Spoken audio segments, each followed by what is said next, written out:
I'll do it. There we go. That's okay. That's why. Yeah, that's why I got to get rid of it. Sorry, my apologies. Welcome to the Salty Dragon Tavern. Pull up, grab a drink, pull up a chair, and listen to my idiots talk about love. Game we all love. Yeah, okay. Yeah, do we? Alright, yeah, that's the theory. A hobby we all love. Hobby we all love. Alright, if anyone's having any particular problems with the audio, we had to do like a last minute fix, so hopefully I'll get rid of the background noise. Failing that, go to your speakers and turn your volume dial up. Yeah, Way up. way up. You don't need ears tomorrow. Yeah. Way up!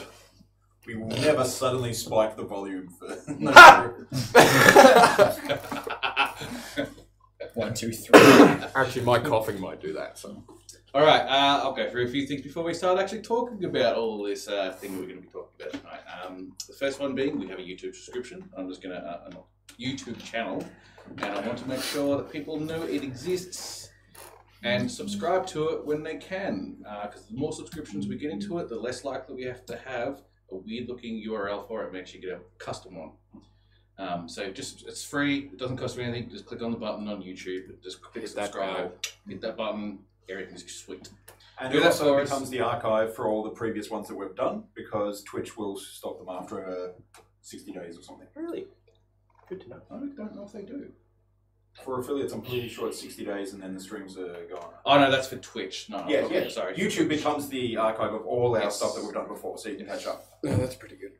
No, I don't think we're going to get to that level where Twitch will keep it for 60 days because I think we're already up. No, we're not. That's the next level.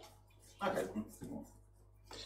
So if you go to the YouTube channel, at least click on subscribe and whatnot. We still use Twitch as our main channel, and we only communicate through Twitch itself for the purposes of the chat. So if you're using using YouTube to chat to us, we're not going to see it. Second thing is, by all means, post your questions in the chat channel in Twitch, and then hopefully we'll be able to get to answer them. We don't know. This is a pretty hot topic and a lot of information for this one. Some LARPs are coming up, as we all possibly know. Soulcraft, of course, in April. Tickets are on sale. Go find them. Go buy them. Dantia, which is a small little LARP, have now released their particular event coming up. I should have wrote down the date because I've completely forgotten it. It is the end of March. Yes. Last weekend in March. It is the last weekend of March. 24th or thereabouts. Yep. Last weekend in March, they're actually doing it in Phillip Island, of all places. So they're doing a beachside LARP. That's actually a really cool idea. The tickets for that one, which is always something which is contentious because a lot of people just go, oh, that's an expensive price. But before I get into the price of those particular tickets, because it is for a weekend only, it is a fully catered event except for lunch. Because the way LARPs work, lunch is just not practical because people are just busy LARPing. They could just like leave it out on some plates, they come past like her Listen, being like, thank you, no issues with that. But it is Dantia, a very small LARP. There's only about 30 to 40 people do turn up for it, which makes it great for a lot of personal sort of interactions and small. It's very more typically D&D-ish in a way. Smaller groups of 6 who go on adventures and do things and so on and so Character forth. stats and stuff Character too. stats, all that type of stuff. Falls in more to the sort of the linear LARP genre. Yeah. And they run a really good game for that. They get the props going and stuff like that, and it's their own little custom world which they run. Now, for that particular event, it's quite good. As I said, it is catered for. However, it's also a $200 ticket event, which a lot of people in the LARP community, especially Soulcraft community, who are students or unemployed, find that a bit difficult to swallow. But they're not a big LARP. They're not looking for 100 people suddenly turn up. But if it sounds like your kettle of fish to play a D&D LARP game, essentially, Dantia is perfect for it. Also, I believe they have an early bird offer for $175. I do believe they do, yes. And NPC tickets for this one are $130. Yes. Which is a bit more. That is also catered for NPCs. Yeah, so if you are actually interested, actually look up Chimera group on Facebook. Chimera Productions. Chimera Productions, that is true. And I know they put a link in the LARP Australia Facebook group. Yep. And so you can find them through there as well. We should put a link to this in there. It's the manual process of telling everyone we exist is such a pain. It's almost like if we knew a coder who could write a script. Shut up. If only. If only. I can, just gotta do it. What are you looking at me for? I can't do code. It's funny that you didn't do your own work. Because it's not that easy. I know exactly how that feels. It's his night off. You guys should come and watch me in the office. Just install the webcam and we will. I don't said have access after to it already? After the fall is also... When are their tickets going to be on sale? What's the plan? What's the estimated plan? Where it's going to be early January at this stage. Early January at this stage. Okay, cool. We need to. As I said, not official yet because they've still got to work out a few kinks here and there. We need to secure a location before we put tickets out. 'Cause we're Come not- go to my place. Just doing it backyard after the fall. Just in the No, streets. you can't. No, I haven't mowed the backyard. You just do it in the That's house. what for the fall. I mean, you can set it between my place and your place. Yeah. yeah. It's a Book the huge street. flare, After, but after the fall Coburg. Yeah, book the street and just put tents down Wellington. No, don't need any props or anything for that. No, it's all there. Yeah, it's We'll just all use there. people's front yards and garden utensils. And if the cops turn up, we'll just like get them to sign waivers. They can become part of the event. Yeah, save money on NPCs. See, that's forward thinking for you. Remember when you said doing a stream about designer laugh? it's in England, right? So you'd have to give every cop that arrives a bobby hat. Oh, Yeah. Sign this waiver, They wear this probably- helmet. We'll ask Cowpants and Rubes and see if they can sort that out. they would. Ballarat also have their LARP coming up in February. Yeah, that's right. Which is cool. Which will be interesting on some property out near Crower Castle, which will be very, very interesting to see how that I'm goes. one of the NPCs for that. Oh, you're I've the seen NPC. some of the. I might have suggested a couple of ideas, and you know, it's a great idea where they go, "That's evil. I love it." Luke said that, didn't he? Because you said it in Luke's tone. Black Powder and Bloodlines also are coming up. So Mashallah. Mashallah. Mashallah is like, About fucking time. no. It's like, I think it's like, no, it's Arabic. It's like, You're not thinking of God will, is it? No. no. That's different. No, mashallah is like, it's like, thanks for this beautiful thing, I think. Oh man, I'm gonna get flamed for using the wrong Arabic. I know yalla is like, yalla's being like, it's beautiful. Yeah. Tim's Saudi audience are gonna just tear you a new one. Look at the numbers suddenly just drop. Yeah. From 14 to 14. I'm sorry, Your Majesty. I didn't mean to offend your kingdom. I really didn't. You know what's Anyway, bad when I'm not making any let's- jokes. Alright, let's get past this. For the final LARP that I know of, because I don't know of the Perth's LARP's dates at this present moment in time, and I don't know of Perth's. So the only other one I know of interstate-wise is Scadia, and theirs is in June. And I know there's a large contingency of Melbourneites going up to that one. And some Perth people as well. Yes. What is a good, short, simple LARP for beginners? Dantier, actually. If you want to pay that price, it's actually a very good one. Starcraft's like third wave ticket is 180. Talkcraft is good, especially if you just want to do the battle side of it and come to the Friday nights. Yeah, absolutely. It really depends what you want out of your LARP as well. Yeah, if you're after role playing, Caligo Mondays are good things. They have very regular, like every weekend they'll have some sort of parlor LARP. There's also the day games for Dante are really easy. That's right, they do have approachable day games, yep. in a park. Wasn't there a vampire LARP recently? Yeah.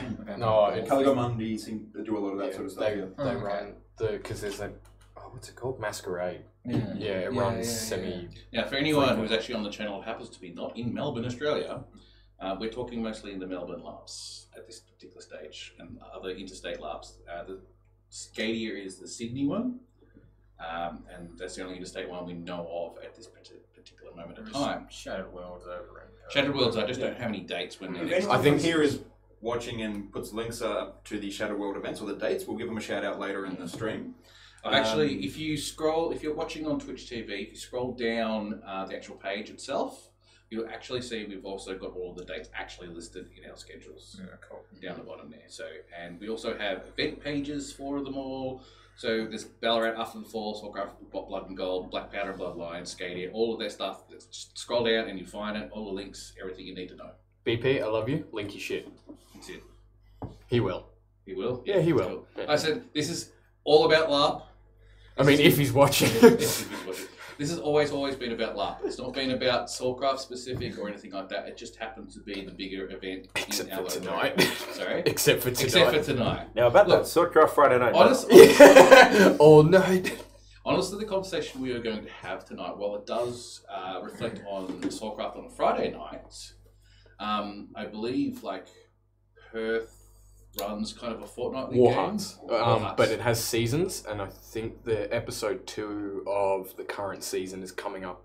Yeah, but they still sort of operate in the same way where they kind of like pick sides and fight on a field, essentially, don't they? Queensland, I'm fairly sure, do. Warsong does. Warhearts, from what I remember, centers around a geopolitical game. So the conversation... New LARP in Sydney, that battle something. Yes, Battlecry. that Battlecry hasn't started yet, from what I've heard. It's still in beta started testing. and Oh, they started. They started and they stopped. Well, yeah, they were doing beta testing. Okay. That's, yeah, so that's Legends Tad. of Markov 2.0. Yeah, Yeah. Tad Lyons is doing it. That's very similar to where it's like pick 2 teams. And Yeah. fight, right? Yeah. But So- it's also going to touch on the things of like how the battlefield tactics work, and so how individuals can actually contribute to teams and things like that. So there's going to be We are tonight. yeah, Well, well, that's that's right. have to explain some of the That's an There's a lot of- important there's part a of the lot- map. Hey, if we want to get deep into like military theory, not deep, but yeah. We could get into deep too into deep. it. But let's hey man, I brushed up. I brushed up on my Art of War and class class. Fuck So my before- class of Did bits. you? Yeah, did I? Oh, Greenwich name had been here for that Paste comment. next to our shitter. All right, Where guys. do you think I read them? All right, guys, listen up. All right, so what we really need to get into about this, is that because we are focusing on Soulcraft and we are focusing on currently existing warbands, we are going to be talking about how you pick your side on a Friday night when you're being the warband leader or the leading warband for the night. And we do that behind closed doors generally. And most of the warband leaders do talk amongst themselves and have these little cliques and little groups and discuss particular warbands and how they are and whatnot. So what we want to try and do tonight is not do that. We want to, the reasons why we pick our sides on a Friday night has to reflect, because it's a battle we're trying to win. And we specifically pick sides first, second and third, so on and so forth, because of what their composition is. As you did point out, though, there are cliques and things, and some warband leaders won't work with other warband That leaders. is like, true. that happens. It's like And imperialism. that actually does play a factor in team picks for some generals. It does. Yeah. And I think I as well I that- don't think we can actually leave that alone. I'm not saying like we should Yeah. lay ours out here, Mm. but what I'm saying is like you can't leave that factor alone because you've also got to consider that some warbands might not work alongside each other too. That's And you're true. commanding That's like actually very true. 150 plus people I think on either side. Like you really do need to know who you're working with. I think just the flip side of that, which is also very important, is in this discussion, it's going to say some warbands are generally better picks for whatever reasons. That does not mean they're better warbands by any stretch of the imagination. There's a bunch of really good warbands which people have a great time in, who for whatever reason either they're not large, there is a limit to what 5 people can do on the battlefield. They will never be Exactly. as influential as 50 people. So I think for people viewing this, if you're a part of a warband which is not considered high on the order of picking or for whatever other reason, it is in no way a detriment to what quality of warband that is. So I think that should be very clear from the start. Yeah, that is very important. We have terminologies we use on the. I've done Friday night picks a long time ago when I used to run the Undead. I did them quite a lot. I enjoyed doing them, and we have these like terms that sort of kind of made up on the spot. We all sort of unofficially agreed to them. So we have like tiers when it comes to picking our warbands for a side, and there's definitely like top tiers, middle tiers, and low end tiers. And yes, I just saw that twitch in your eye. Yeah, I disagree because like I'm bouncing right off what Mick said. Like I'm glad you said that because I was actually on the way here. I was like trying to think of a succinct way to put exactly what you said, and so you did it for me. Well, Because I wouldn't tier warbands. It's according to purpose and size and equipment. Yeah, but that's I agree. I do agree on that one because we still tier them though, but in that particular type of tier, we It might might have be a a top tier. softer... Yeah, I mean like it depends on the objective. And It I'm also not just talking means- about the map objective. I'm talking about also like your objectives for the night. Like what what tactics and strategies you want to put in The other play. factor there is that warbands can be in multiple different tier lists, so it's not just one tier list for every warband. That's As that's an what I was example, working to. you're unlikely to pick a warband like, let's say, Free Company as a pure light skirmish warband. You'll pick them for their shield walling abilities, so they're quite high on a tier list that's generated for shield walls, not so high on a tier list that's generated for skirmishing and. It's like a little triangle thing. Like Rock, paper, scissors. Food pyramid of warbands. The 5 major groups. 5 spears. The big one down the bottom. And then sword and shield. That's actually not a bad segue in going into about how And then you at the actually pinnacle of the pyramid is role-playing ability. I've got my food pyramid upside down. Because it's the smallest but the most important. It's the rarest. It's the rarest, yeah. That's a very good point actually to bring up, because we do, when we pick those particular sides, we actually do based on the composition, especially for the night. I know package, I do it too. I don't know if you have before, if you guys do the same thing. If you know you're leading the night, you walk around, you talk to the warband leaders, and you try and figure out what they've actually got. Yeah, absolutely. I know some people do that. I do, but I'd also go back to your original point as well, that we're always picking to win, and my players, if they're in chat, will probably yell at me for this, but I pick to try and make things interesting, not to win. And I think that's another factor that we need to discuss as well, is that, yes, you can pick to win, you can pick to win very well, but is that going to be fun, not just for your side, because I, for one, hate being on the winning side of a stump as much as I hate being on the losing side of one. It's just no fun when it's that one-sided, in my opinion, for anyone on the field. No, I agree with you. I agree too. So to follow on from that, I was the very first person to ever choose a side. It was me and Tony. The first time they brought out the actual line everyone up on the field, high school style. That one. Yeah. Team picks. I mean, I wasn't there for that, but I Yeah. remember that style. Yeah. And so both of us went, this is ridiculous and useless. We don't want to have people put through the thing of seeing everyone else being chosen before them. But we were told we had to, so we actually sat down and chose all our picks before we went out. And so we did it in a very different method where it was, like we were saying, it wasn't aiming to win. It was like, okay, we both need a heavy thing. So you have that warband, which is armored, I'll have this armored warband. Yeah. Oh, we need a skirmishing. So you have that skirmish unit, I'll have this skirmish unit. If We need a this and that. And then by the end it was like, oh, there's like a couple of warbands left. You take the bigger one, I'll take the 2 smaller ones. And it was one of the most even nights we've had. It was also before there was a reason to win.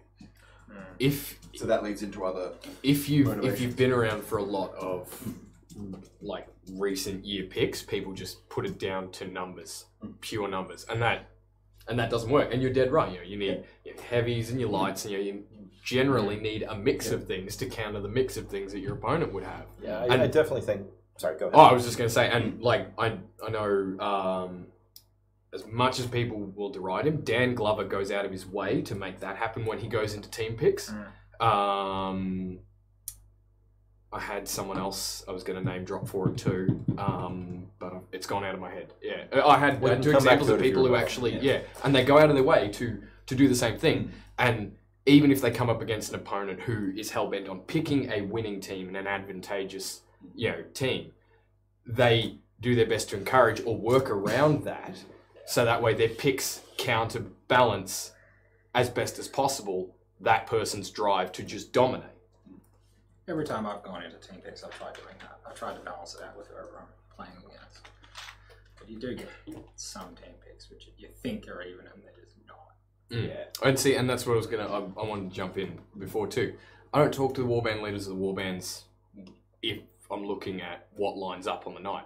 I'm just watching because how they front up to the night, how they're sort of behaving, gives you an idea. If you know a bit about the warband, how not only how they're geared up, but also you watch without introducing a variable, because generally. And this is just sort of a social interaction thing with people, is that you walk in to a group setting and people will act differently because a kind of outsider has come in. So societal expectations kind of shift a bit, they behave a little bit differently.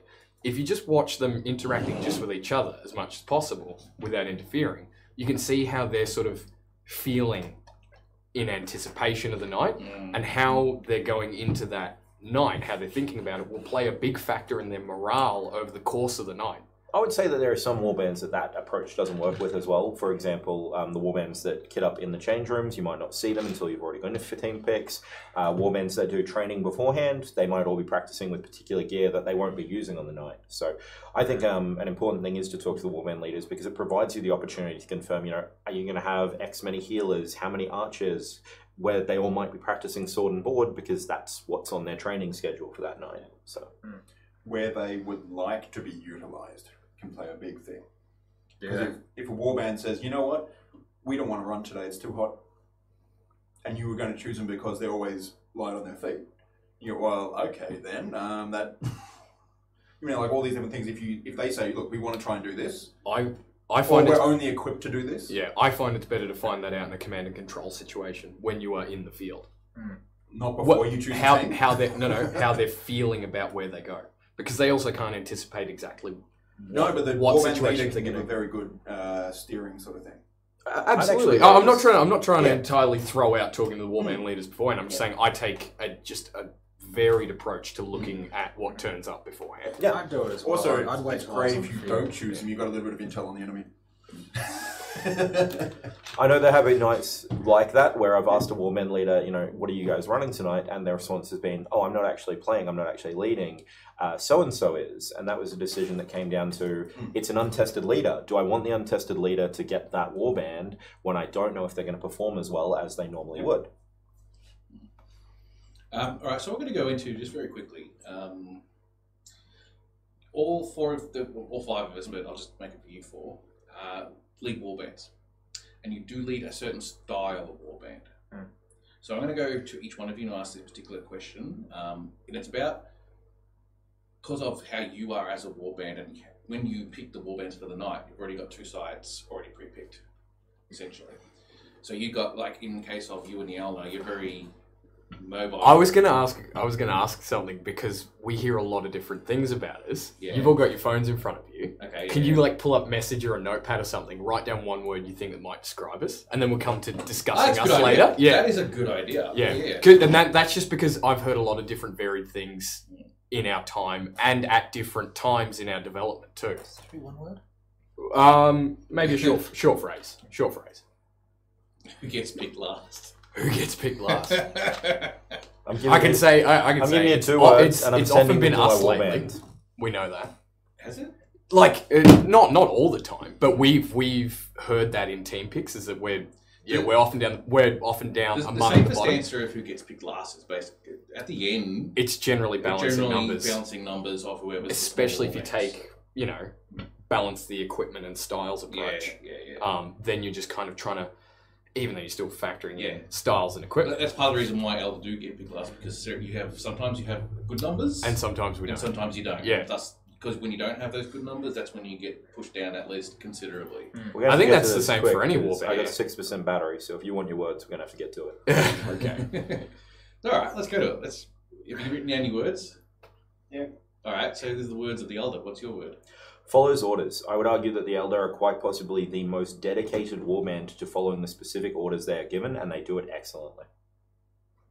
Oh yeah, I wasn't fishing for compliments, but No, thank but you. that is what I thank think you. of when I think of your warband. Yeah. This is actually really good. I like this. Both of them. Shock and awe. Distress. Shock and awe. Shock Yeah, and awe. Shock and awe. There's the amount of times you've counted my warband in a fight is crazy. I get my warband. We hit a line. We try and push that line out. We do a pretty good job pushing a line, Yeah. and then we get hit in the side by you, and it just throws the whole thing. Can we do this for the Yeah, four? this is a Yeah. great idea. Okay. This is Yeah, a fantastic package wants to idea. return the compliments. Yeah. Yeah. The two words I thought of were formation. Obviously, you put a big emphasis on formations, and slow. To take the initiative, there's a delay every time I see on the battlefield. If I might, that is why I chose the words that I did, because I've seen, and I've even at times made that argument about Eldar, and it's only in maybe the last year to 9 months that I've realized that a large part of that is nobody's giving them the right orders, because I find that your guys will follow orders to their detriment, and which it can be a bad thing, but a lot of people, they'll go and they'll say, Eldar, go and hold over there, so the Eldar will go and they will hold over there. But then maybe there's an opportunity for them to push, and the reason they don't push is they haven't been given the order. and they're the only warband that actually They should takes. need to. The only warband that takes orders that seriously, from my experience, is the Eldar. So I think what a lot of people say is slow is more an intentional design lack of initiative, which has its drawbacks, but I think you do it really well. The other part too, and I know where you come from on this too, because we've spoken about this before, is that if we're not given orders at all, which is actually what happens the most for us, we will wait to find. Oh, sorry, you haven't done yours. My word. Ah. My word. Impulsive, which is based on exactly what you were just saying. Yeah, so we'll. Because if you aren't given order and if you aren't given direction, you are quite correct. You just go, let's do it now. And so many times you pick the worst possible spots, or it looks like you've just done it for the sake of doing it. So your counter of what your warband is, I call it impulsive, and you just go at wrong times. Some of them, it's like 20 seconds too late. There was a gap. Yeah. You charge the gap. By the time you get there, there's no gap.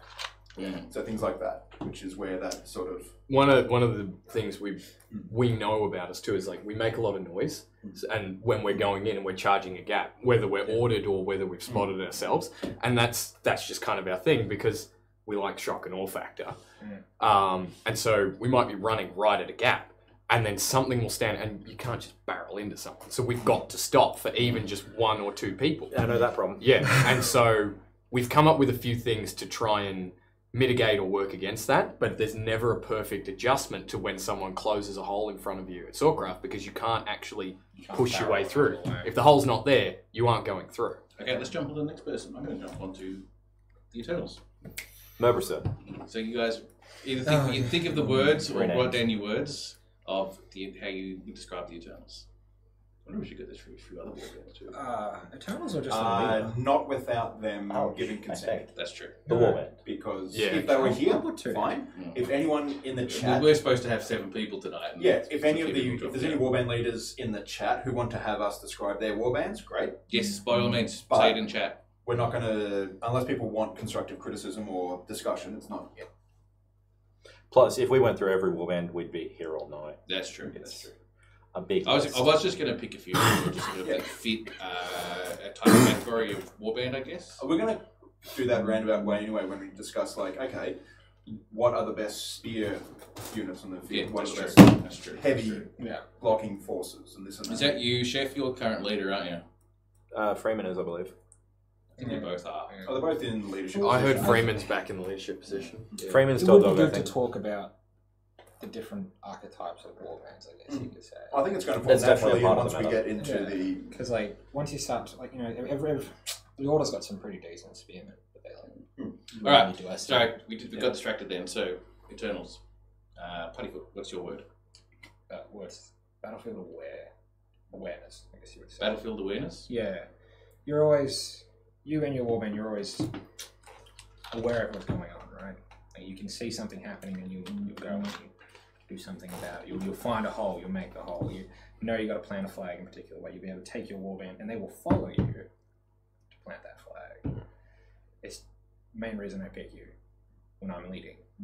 Thanks, bud. Because I know that you'll be able to help me see what I can't see, and your warband will follow you and make sure that that objective will be achieved.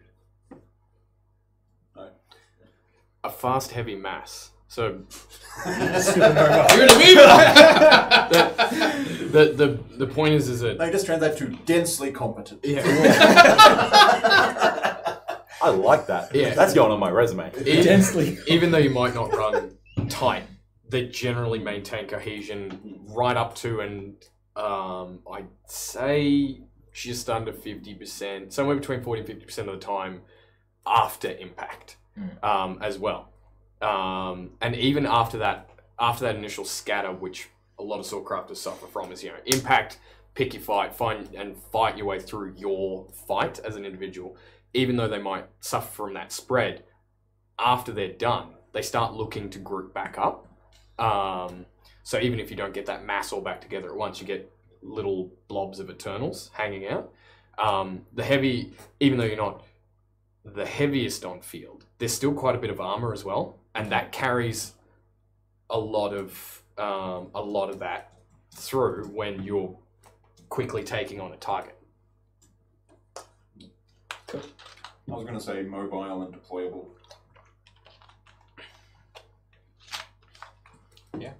Mobile deployable. Also, very similar to early days Dragon Core. Yeah. I think we're a lot less regimented than I was going to say minus formation. Yeah. But no, the way that they would, they were wanted to be heavy enough to sort of fight, and they would place themselves at the points of weakness or strength. Was very similar. All right, I'm gonna skip you for the time being. You don't have words for me? Just right now. We'll get to it. his We're going to get words. to. Yeah. My Sorry. words, Timmy. I'm Oh, waiting your for my word- words oh, from your you. words. Oh, from me. Fuck you. 2 of them. I actually forgot about giving you a word. Honestly, if I was still picking sides, you would definitely be high on my picks. Essentially, because of the same It's thing. too late, Tim. You forgot about me. I did. It is Hurt me, so. actually impact, dense impact. I really do like that. It's a good term. It's a really good term, and it does. That's our next say- advertising post there, guys. Dense Dense impact. Impact Warband. Need to You get. like get a picture of an asteroid. Yeah, I was going to say we need to get the poster for Deep Impact and then just put the eternal symbol on it and just Dense Impact. I mean, when you said my guys like break off after we impact, I was thinking of a comment. Just ice flakes going everywhere. Right, Then you- so Is that? No. Then he said they blob back together, and I was thinking, what? People wear like mercury that you throw at people? yeah. No, this also means that at some stage, like Bruce Willis is going to drill him. Oh, yeah. Armageddon. Yeah. Armageddon. right, so I've been given permission to actually ask for one of the warbands that are not here. Senka. Now, this is a very interesting one because Senka are a small warband, and Sometimes pretty big, right? sometimes, Yeah. but that's only when they've had a lot of I'd tourists. say the and stuff like average that. is. Yeah, this is a very good example because it is safe to say, and I'm happy to say this, and I'm pretty sure this is all about understanding about everything. They're one of the last picks on a regular basis for most of their career that they've been here because they're just a generally small warband. Because of the house rules, we got them first up it anyway. Yeah, So that's true. that's not something that we suffered from. Yeah, exactly right. That's true. I'll go first on this one. Okay. It's. I would almost put non-combatant in terms of don't think that fighting is their focus. Mm. So they have put a lot of effort into their role play, their story, and everything else. So I think it becomes a weird one for their picks because that's not where they shine. Absolutely, I agree. That's not where their seeming primary focus is. Mm. And so it's the sort of, in terms of their fighting ability, it is, I put it as bulk. It bulks out numbers and it adds. But it's not specific. I haven't seen, at least when I've been filming or photographing, any specific tactics or specialized techniques from them. They're just adding to whatever and contributing as they can. I would actually, my word was going to be underrated. And the main reason for that is they are a small group, but they've got a high population of healers. And in my mind, healers are the most valuable asset in the Friday Night meta because they are a force multiplier. They take your lost numbers, replenish them, and the Senka, in terms of percentage of players, are probably one of the highest groups of healers. That was something my housemate was saying before I came here. Nathan was saying, he's like, people pick the North because they think skirmishes. They've got a lot of healers and a lot of archers. You pick them for their healing core. They've got a lot of everything because they're big. Yeah. But people just people look at North Mm. when they're picking teams. They go skirmishes. They don't think about the other things. And you look at Senka, they might have low numbers, but they got healers. Jeez. And they're relatively aware healers as well. So. Yeah. So they're not afraid to do it at the front line. Mm. Yeah. That's why we've found a lot of advantage in working in very, very close tandem with them, not just for RP, but on field, on Friday nights and at quest events, is that, we can set up a line and we might have one or two of our own healers, but then often we will know that either right up there with them or not two steps behind them will be the Senka healers. I think my word I used was probably dedication. Dedication? Because Yeah. every single Warband leaders meeting, I've had them on site or whatever, someone always there. And they're really trying. I think small Warbands have a bad reputation, stigma or something. A lot of people think they're just there and they just mess around. And they're small because they're useless, but they're not. A lot of them try really hard and they're really good when you put them in the right spot. You got to be able to work with the warbands under you. And that's my thing, as I was going to say, I always think of them as flexible.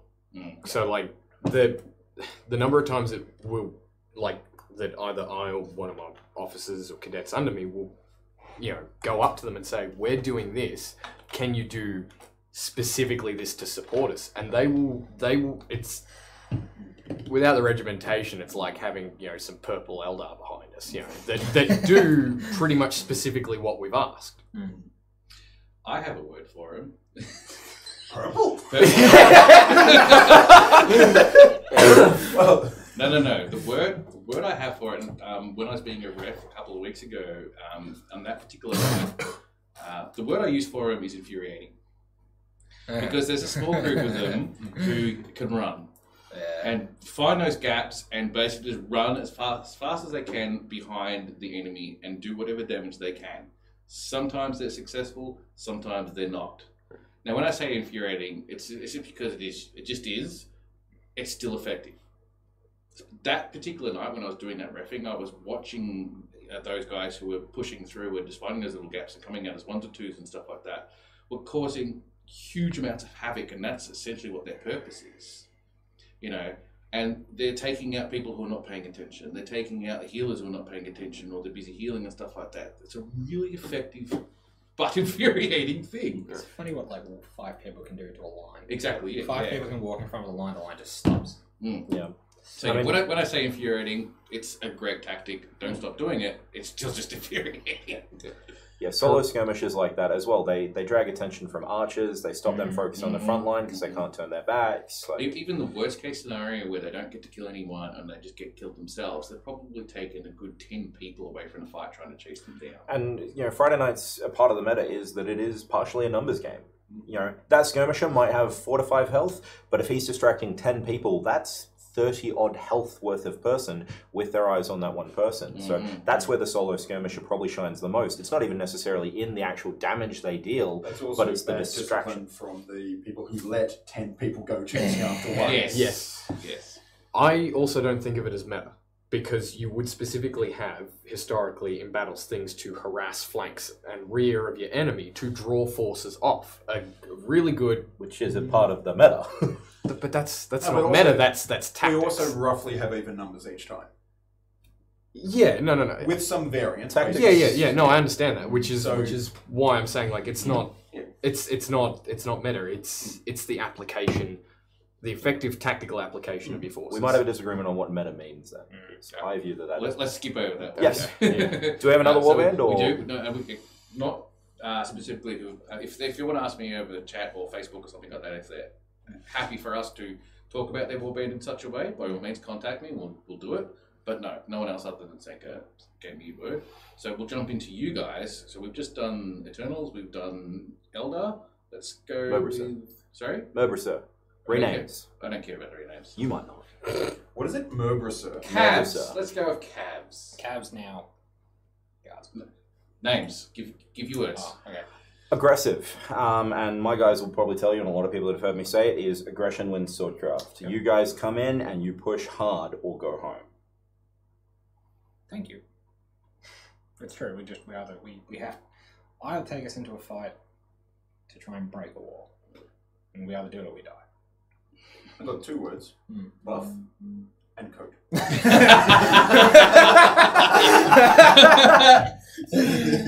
Slow coats.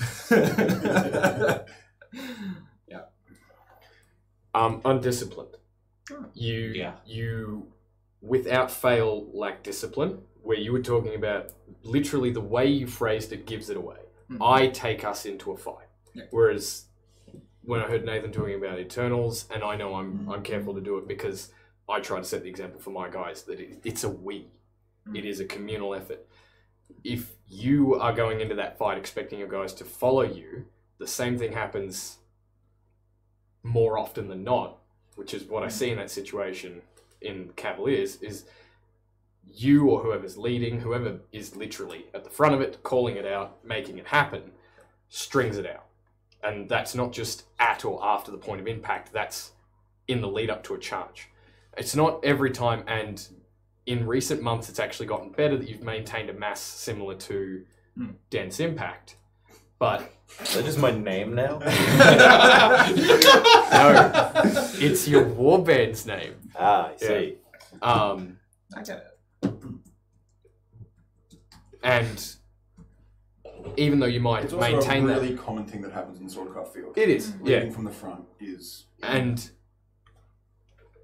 the difference there between the two, if you do maintain your cohesion going in, as the Eternals might do, after the fact, you don't regroup. You all run off and go and find your hero fights as individuals, and that means you can be picked off. So you're right. You're spot on. Yeah. I don't think we look at it as like me leading though. I think it's. I didn't specifically. I wasn't trying to blame. That's what I was trying to say. Is it it's whoever's at the front calling it out. That's why I went back to that phrase. It's because whoever's leading the Cavs, whoever makes the call and does it is from the front. And leading from the front's not necessarily an issue because you can make it work as the Eternals do. But it's just that the lack of discipline to follow that leader at the front strings you out. I think our biggest issue and post is, impact. Our issue is post. Generally, we'll hit a line together, but the second we hit that line, command's gone, and then we just fall apart. Yeah. But we're all happy to charge together and hit a line. But yeah, it's and that what I I agree put 100%. what I put that down to though is your guys are there more for fun. Yeah, And that's the thing. Your guys going in at the point of impact or post impact, even when they're running around on their own and they get isolated, they've got a smile on their face. Yeah. So, in terms of the tactics, undisciplined. Yeah. In terms of having fun, I don't know what it is that that keeps that smile going on their face when they're cut off on their own and 4 Northies gank them, but It's the pre-game cocaine. Don't tell people. That was my second word for you. pre-game. Mid-game. So, Dense Impact is giving shit to Escobar. What's your word for him?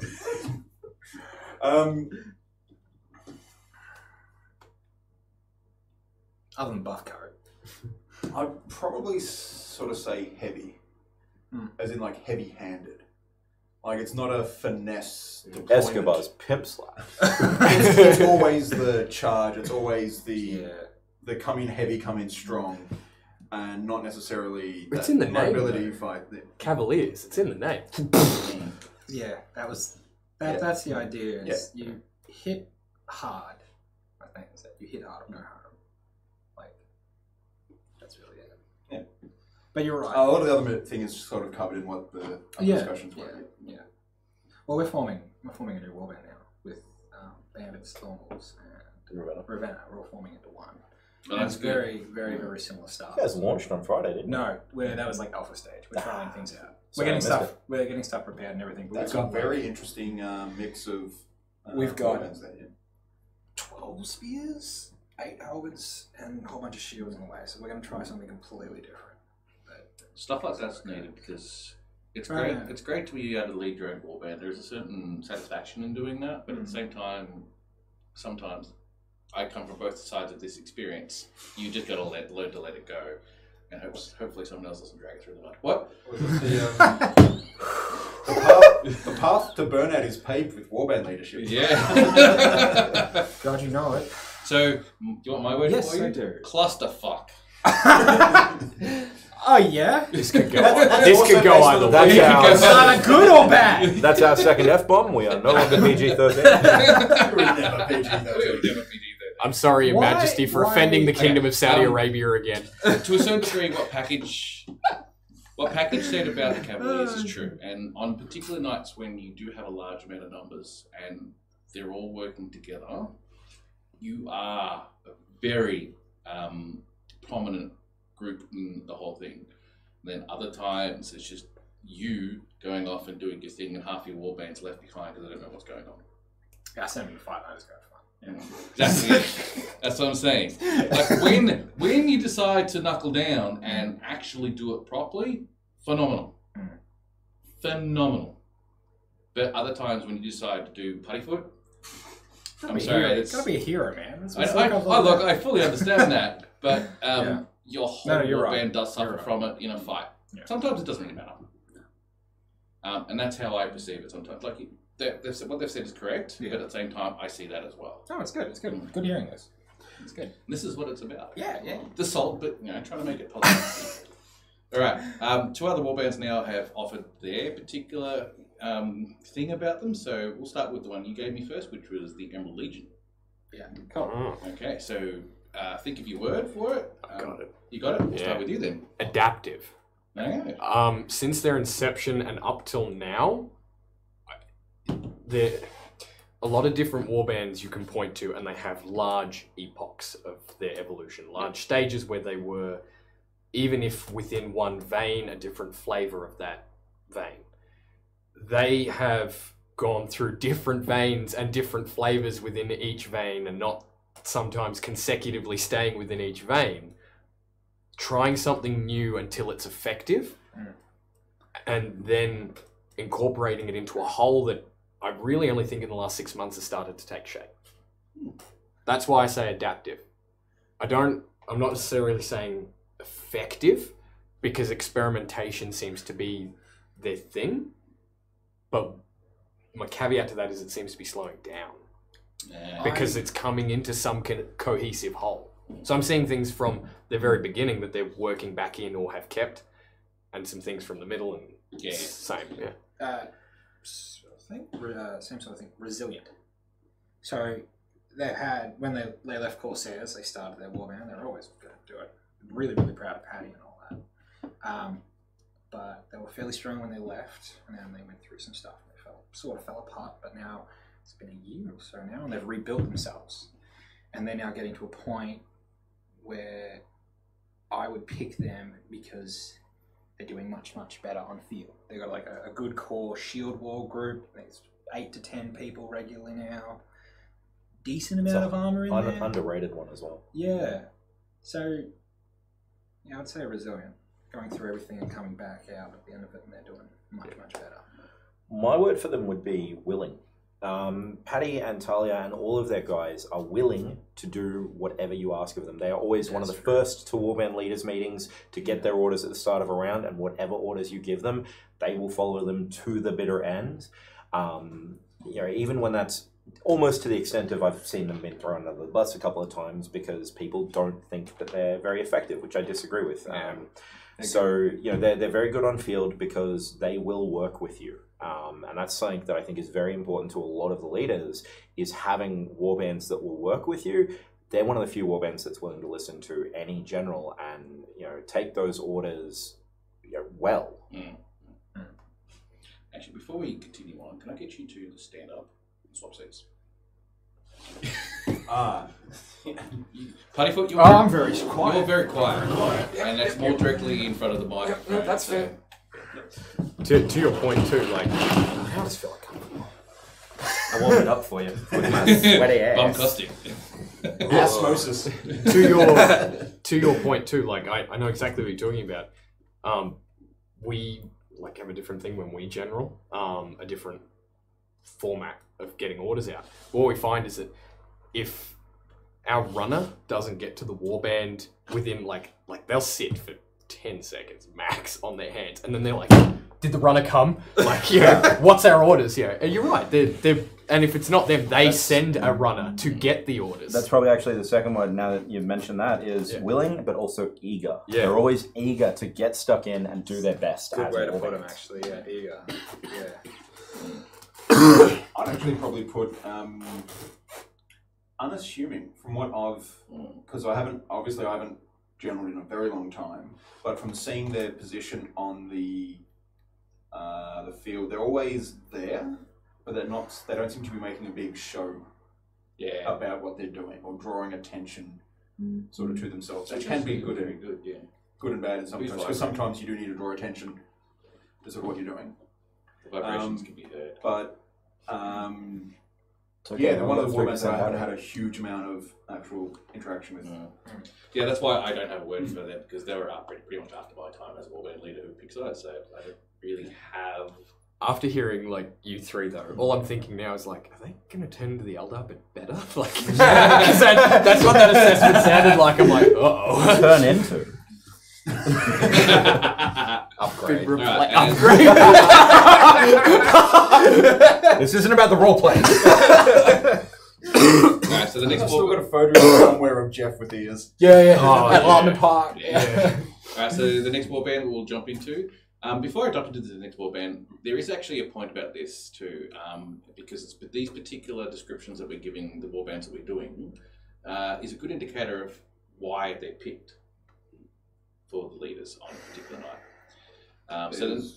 So the next warband that is on the list will be the Rogues Battalion, as the Rogues Battalion as they were. Just on that topic of, it's a big part of why they're picked. You mentioned earlier about reading Sun Tzu, Art of War. Oh, that was a joke. No, I have, but yeah. There's actually a brilliant, if there's one piece of advice you could ever get from that book, it's to know yourself and your enemy. Like the most succinct sort of paragraph. You know yourself and you know your enemy. In 100 battles, you will not be defeated. If you know yourself or your enemy, you will lose 50. If you neither know yourself nor your enemy, you're bound for defeat. Yeah. And it's really true. If you don't know the strengths of your own warband, and the strengths and weaknesses of other warbands, you are doomed to failure. Yes. So that's absolutely why it fits in there. You need to know good and bad parts about other warbands. Yeah, 100%. Because everyone has faced every other warband. Or fought alongside them as well. So. Yeah. So Rogues Battalion. I'll start off. I discounted them for the longest time. It's just from seeing them on the battlefield. For when they started, it took them in my opinion, took them a long time to find their feet. And it was a mixture of, they were also very lightly armoured, and they were, it felt like they were getting used to sort of leadership in some ways. And so I think it's taken them a bit longer to really find their stride on the battlefield than a lot of other warbands who hit the ground running a bit more. They started around at the same time, the Eldar. No. They started after, I think. Because you left at the same time Freeman left, right? Yeah. More or less. Yeah. Yeah, because it was also what size are they now? Because they seem to have gotten a huge. They're massive. they've gone They're huge. For ages, they were under 10, at least by appearance. Their Friday night appearances are huge, and then they've also got Pack 1 and Quest at 5 beside them. They're massive. Yeah. I don't know, totally. Oh, okay. Well, Pack 1 come every now and then. That's true. That's true. Although some of them were here on Friday. Yeah, shout out to Pac-One for making the trip just to play the game. From Adelaide. And South Australia for those playing at home. Yeah. Coming back straight A weekend. Yeah, good. Same thing they did last week. Yeah, good. They're making a trip over. What words would we use to describe them? Also, they've had South Australian have had a wonderful 2-day fighting seminar from yours truly. You're welcome. I'm available for teaching seminars for any other life groups in Australia. There's an appearance fee and you got to pay my flights and accommodation. They did. That's awesome. Back to the topic, my word would be unassuming. And I think that follows on from what Mick was saying, because they are a warband that is, ever present, but not a lot of people eyeball them out of crowd, which is, I think, a mistake, because, they're a warband that has a decently high mean average skill. They do weekly training that I don't think a lot of people are aware of, and it shows on field. A lot of their fighters are very decent, if not good, in their own right, but nobody expects it because they do discount the rogues as well. So I'm probably going to wind up saying this for about 50% of the warbands, but I'm going to have to say it again, underrated. I say dedicated as well. Dedicated? Dedicated to roleplay, dedicated to Friday nights. Always come to Warband Leaders meeting. They'll do whatever you want them to do on Friday because they want to help you win. And it's respect, right? So I guess the other word is like dedicated and respectful. Respect. I generally, in my team picks, they will be up the top. If I don't get North, I get them. That's how I pick.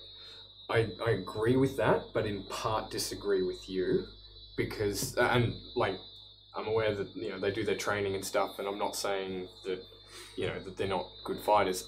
My word would be lopsided, and that's only because I think that they're higher ups. Because I think also what a lot of people don't realize about them too, that I actually have a lot of respect for, which doesn't have anything to do with the it does a bit, but not in huge terms. The Friday night battling is that their leadership system is democratic, sort of in and out of character. From what I remember, I don't know if it's changed. And I think that's something that helps them stay adapting, up to date, relevant. But I say lopsided because those that have demonstrated, effective leadership and as effective combatants as well are in the minority, and it's kind of a Boom or bust. yeah, not quite, because it's not that dramatic. It's sort of like, I almost want to say bell curve, but that's not quite right. It's like exponential sort of decrease. You start like at the top. You've got like oh my god. Yeah, the background noise, the crickets outside. Yeah. So what you're essentially saying is you disagree with my point because you feel like there aren't enough of them that have that skill to make it valid? Yeah, so like they've got their top tier fighters, and if they were all at that same tier, whether it was like their mid tier or their high tier, I would then in that case 100% agree with you. But I think it's because they, to my understanding, have a noticeable sort of set of levels that their combatants sit at. Yeah. It doesn't necessarily make them ineffective or a bad warband, but I find it is to their detriment sometimes on field. When I said that, I'm definitely not saying that all of their fighters are top tier on field, but I'm saying that a lot of people discount all of them, and a part of that is, as Mick was saying, how long they were smaller and they were less effective, that a lot of people, especially the old guard, they hold these prejudices and they keep holding them even after things have changed. Yeah. And I guess which is why I said I agree with Josh. And even picking them against North, it's not every time, but if they bring a bulk, which it's probably what 2/3 of their time they bring a decent number. You pick them as a mid-light bulk with healers and some ranged against someone that might have picked the North bulk. I wouldn't pick it just solely based on numbers though. Battlefield role and everything. Yeah, because they like the North. It's perceived. This is gonna sound like an oversimplification, but it is kind of they are seen in that same way, and they can fulfill the functions that the North fill just on a smaller scale, probably like a 60% scale. Yeah, and I think also like the numbers of the North as well can sometimes be very misleading, right? So when North rock up with 60 members, it's not as effective as in my opinion, sometimes it's not as effective as like a 20-man warband like the Rogues, who are doing the same thing in and out every single week. There was a night recently I was on the side of the North, and we thought we had it in the bag because we got the North, and we just assumed that they had all their healers. They brought like 3 or 4 that night. Everyone else was there for like fighting rank ups and stuff, and a bunch of their healers obviously weren't there that night.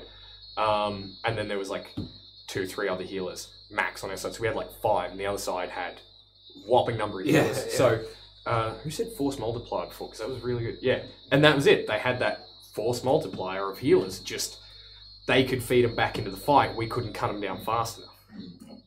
Yeah. Alright. Do you? I think we did free copy that we call it. Yeah. Well, there's Imperials have also asked for theirs. I think that'll be a good one to go through. Jamie didn't turn up tonight. No. Doesn't care. Warband leader sucks. The free company? I'll add a little thing because I'm not the warband leader and I haven't led them. That's exactly why. Shang didn't show up tonight. Let's roast his warband. I'm going to add a couple of warbands from my perspective of a couple of words for free company as well. Yep. Okay. I'm actually going to put my word in first for free company. Especially I toured with them a couple of weeks ago. And it was actually a beautiful thing. Of all of the problems that they may have and the things they have, for me, the best I loved about them was reliable. If I was going into the fight, and I like going into the fight, when I was with Free Company that particular night, they were there. I relied on them that they weren't going to fall back, or unless they were actually ordered to and stuff like that. It was just there all the time.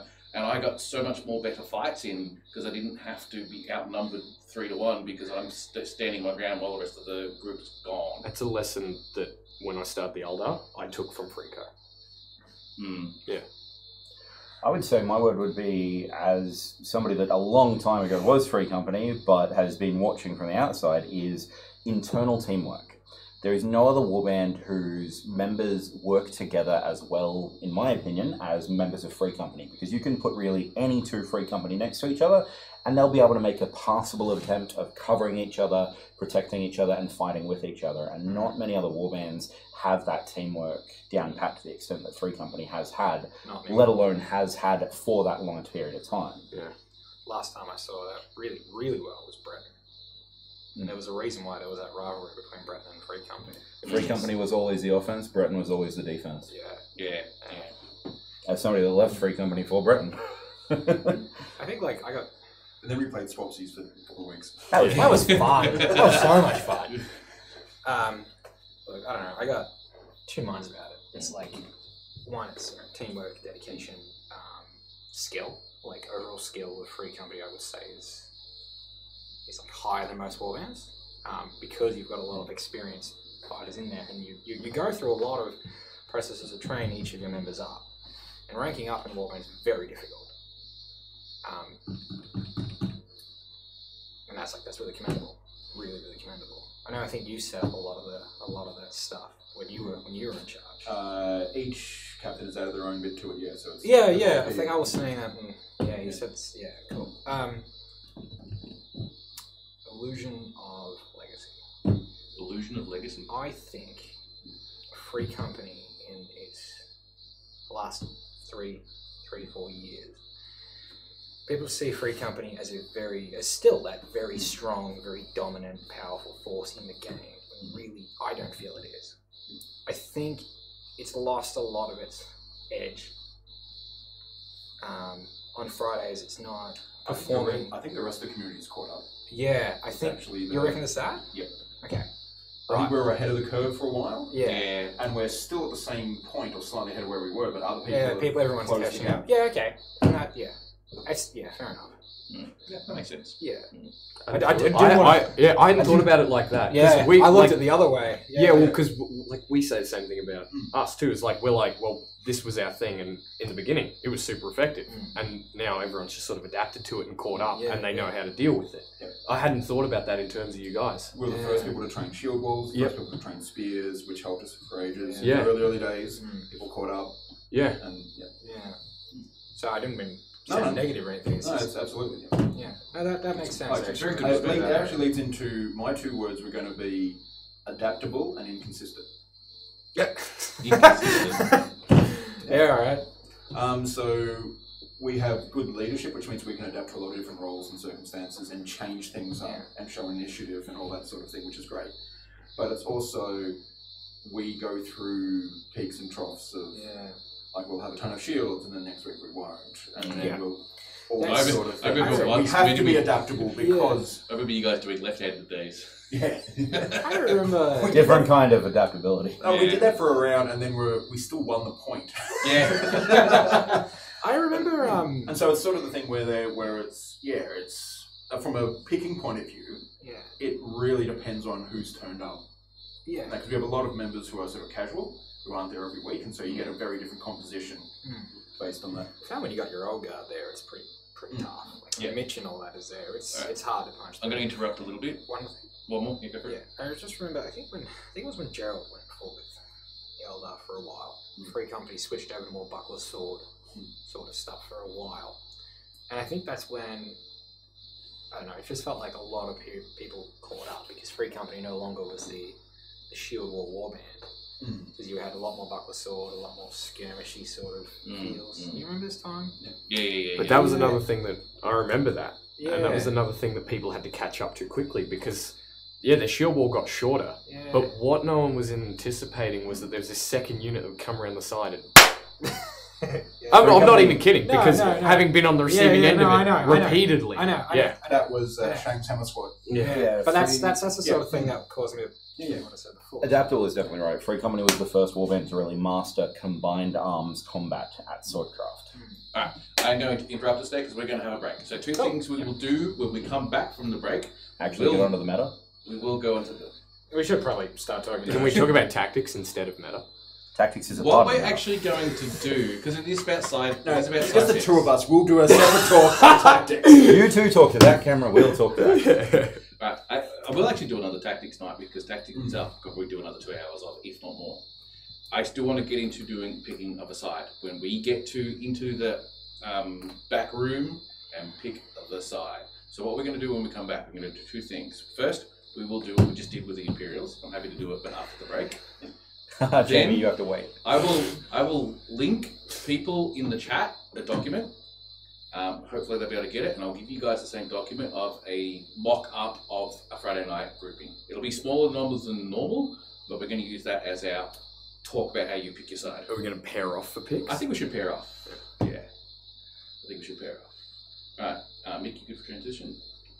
Which one is it going? Star White. hopefully intermission Intermissions? works. Yes.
I need to go. Yeah. So are we on? We are on now. Also, I'm looking at the levels. You're fine. Yeah, I thought I was fine.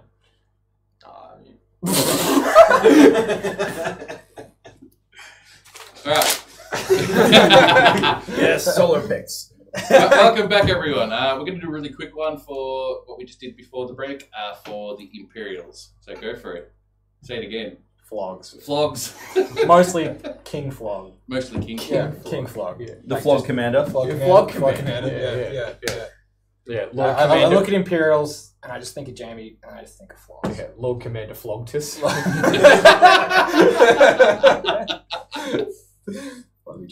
He's gonna be at home like, roller fucking guys! You guys! Yeah. And we weren't drinking in the intermission. No. We just run out of oxygen in this room. Alright, the Imperials are a hard one as far as I'm concerned because they've been rather consistent for most of their life, except recently. From my understanding, they're waiting until New World. A lot of their players are just probably, like, that's probably they a had good their one, quest, it's actually. pretty stressful. Now they're waiting to New World. When everything's ready, they're just going to get into it. Yeah, that's probably a good Yeah, example I mean, of it. as a discussion of Fridays, though, I agree since Quest they have dropped Yeah, off. yeah, 100%. Before Quest, the word I would have chosen for them is meat grinder. Mm. Because they are that one warband, a wall of steel that you can sit in front of somebody and have them grind it down. Because they have the healer support behind them to keep that wall of metal up. Yeah, 100%. Bro, vulnerable. Yes. Very, very vulnerable. If you so much as got around the side of Oh, them, yeah. gone. You stood behind them and looked at their bodies, and they just turned to smoke. I'm being rather dramatic about that, but being flanked, they didn't cope with very well, and I don't know why, because there were times I saw their officer core, which was that's actually something I would give to them, is a pre last quest. Very, very strong officer core, very effective, who understood their warband and how to place it best. The one thing they couldn't seem to do was put up a rear guard, even when I saw them in a bottleneck that was the perfect width for them to have a decent shield wall with the healers behind, and then an established and ready rear guard that just, for some reason, I've never seen a rear guard hold, I think, even in their prime. yeah, I think there's, I don't have an answer as to why. If someone's got an answer to that, it's a shame he's not here. It's a real shame Everyone's everyone's not looking here. forward. Yeah, there was a few people who didn't yeah, turn but that's up what I mean. If for they the- had an established rear guard, I saw that a few times, and it just, for whatever reason, didn't hold. I believe it's because the Imperial, and I've said this to Jamie, the one thing that the Imperials lacked in the wall was an active sub-commander, right? You've got your line commanders, your generals, I think you call them, or captains or whatever, and they would be the ones who took the Imperials into the fight. But there was no one there micromanaging the Imperials in the fight. So there was no one there telling, Imperial, you need to do this, you need to strike him, come back and fight that. There was no one aware within the wall, because Jamie would get into the fight, tunnel vision. Yeah, NCO sort of thing. Yeah. Yeah. Right. And I think that's how I've always perceived it. Every time I fought with them, that's something I've tried doing, and that's something I've noticed. And I think that would be my explanation as to why something like that happens, where they get hit from the sides, because no one's really watching their side like that within their own warband. That's just my observation. Yeah, man. I sincerely have no answers. My word would have just been quite simple. Wall. Yeah. It's essentially the only formation they have. It's the top 20 cards on their deck of sort of cards. Except that time they ran. Yeah. Holy shit! That Holy shit! That time was a peasant One death. time. Oh god. I wasn't there for it, but I heard it. Yeah, and do you know what happened afterwards? Most of them walked off for the next 2 rounds to catch their breath. Grinders don't go fast. Right. That's the Imperials for you. So we're going to go inside picks. Now, we don't have dice. We haven't actually figured out who's going to go first. So roll a I roll a rolled a D8. pick first. Roll a I D8. have black luck. You go. You want to let? All right. Who gets to I'll pick try and first? roll really low. Are we? I rolled a 1. You rolled a 6. I'll try and roll really low. I said I wanted to let you guys go first. I don't have a pencil because this one's broken, so I'm just going They to just- get that's you my guys wish to list. mark down and tell me what you think. Should we count them as well? That's how we do it. We count them. Are we assuming that we have a warband or that we're just a general without a warband? Yeah. Actually, that's a good point. I think general without a warband. We are generally the Without- newbie squads. Sure. All right, yeah, You're the let's- red shields, do we're that the one green night. shields. That should be a good idea. I think this Maybe changes things though. Like, you know where your own strengths are in that when you start with your warband and everything. Well, whichever first one you pick, you have to then go as that's your Yeah. what you base. Let's take your the structure. Eldar off package and he'll get the wrecked. Fuck, You get it's all that. I know. You get Cavs, we get Eldar. It's about the same. Yeah, the Cavs are just a more aggressive Eldar, aren't they? That's how it works. Yeah, but much less disciplined. So, you know. As I said, But we are a clusterfuck. clusterfuck. Alright, you guys go first. So You go. okay. I'll work with whatever you pick first.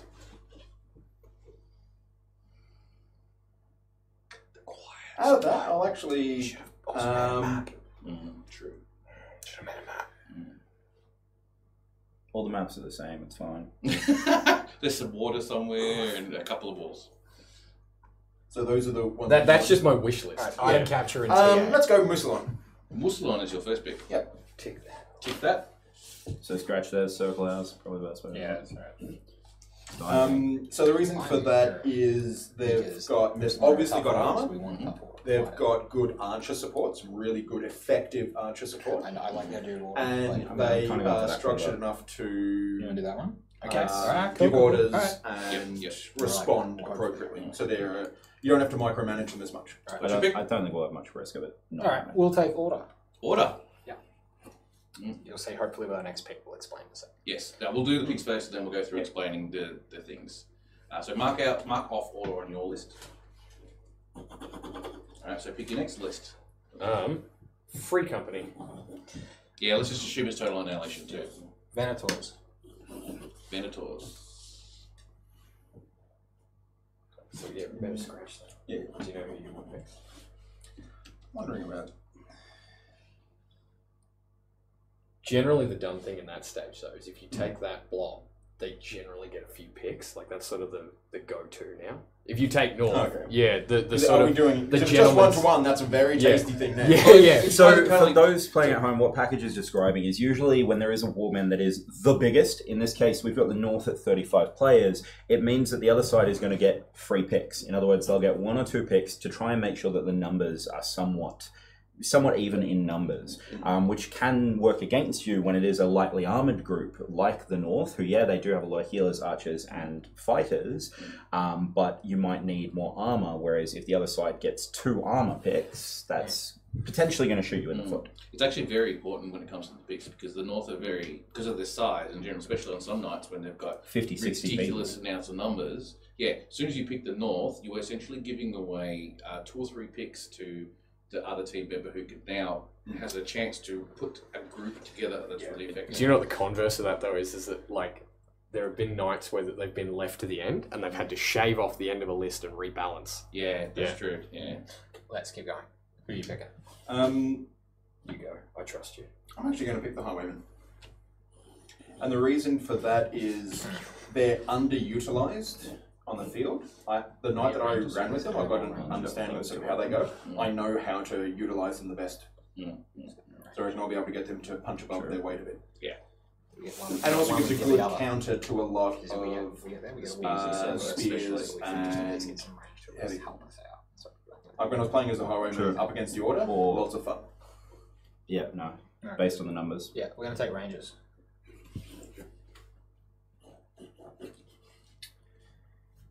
It's 41 to 42.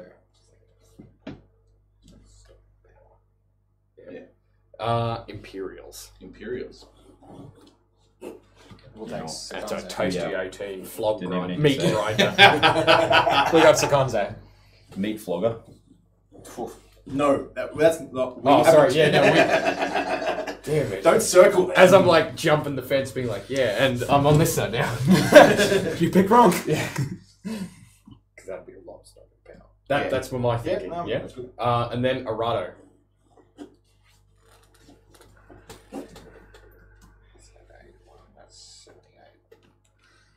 The North hasn't been picked yet, has it? No. No. Interesting. Keep that until the Do it, I dare you. Choose the North and we'll choose 7 5-person warbands. 7 of I'm them. going an aggressive build. All right, we'll take Eternals. There are only 7 5-person warbands. There is a 10 person difference. Your way. 10-person difference your way. You're up by 10. Let's fix that. Go north, and we take the north. Yeah. Glad you're keeping track. So, after this... Would you like some free picks? So we've been sort of saying what we'll be doing as we go. Let's have this and then us describe our overall At the end. intent Yep. for each of these groups, how we want them to combine, Yeah. and then we'll break it down from there. We'll take Cavaliers. Now, do you mind if we take another one to catch No, up no. a bit? Yeah, go. So usually there is a lot of discussion as well in the room between the warband leaders that are leading to try and make sure that the night does wind up at least somewhat balanced. So in this case, they're giving us free picks because they are so far ahead in numbers. For those playing at home, it's currently 78 to 113 just on numbers. I'll go down a little. Oh yeah, actually no, that's one. That's a good choice. Yeah. My pick would be one of those two. We'll take this one for now. Which Get some. I'm going to take Coterie. Take Coterie. Very Yeah, sorry, you probably... Just say 93 which to warband 113. There is still 20 points difference. Grab another one. You have everyone else grabbing Grab another another one? one. Say the warband you're picking when you pick it too. One or two, which one? I'd go two. Emerald Legion. So 103 to 113. Your pick?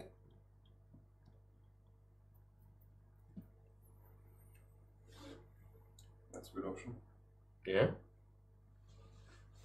It's a shame you don't have like a Yeah. camera overlay. Yeah. All right. Actually, Rogues. Pull up the green screen, have you guys all sit on that particular side and do it that way too. Yeah. They've taken rogues. Oh, they took rogues? Yep. So the reason for that is we've got a few heavy warbands. Do you We need those want skirmish? some adaptability, which we can use offensively or defensively, as the case may be. You reckon? I'd say that would be my next pick. What about that? Both are good choices. Fairly decent. We'll take Drake's. Yeah. So that's 115 to 128. 13 points difference.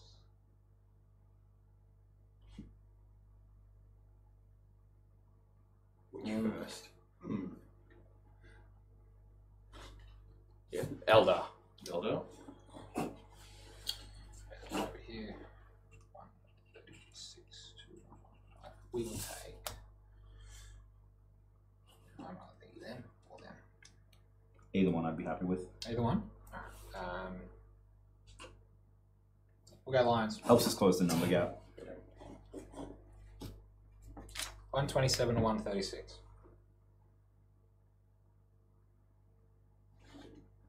Yeah. Crosser. Yeah, that was our next pick. I've been pushing him to pick them for a while. It's like, no, we'll be fine.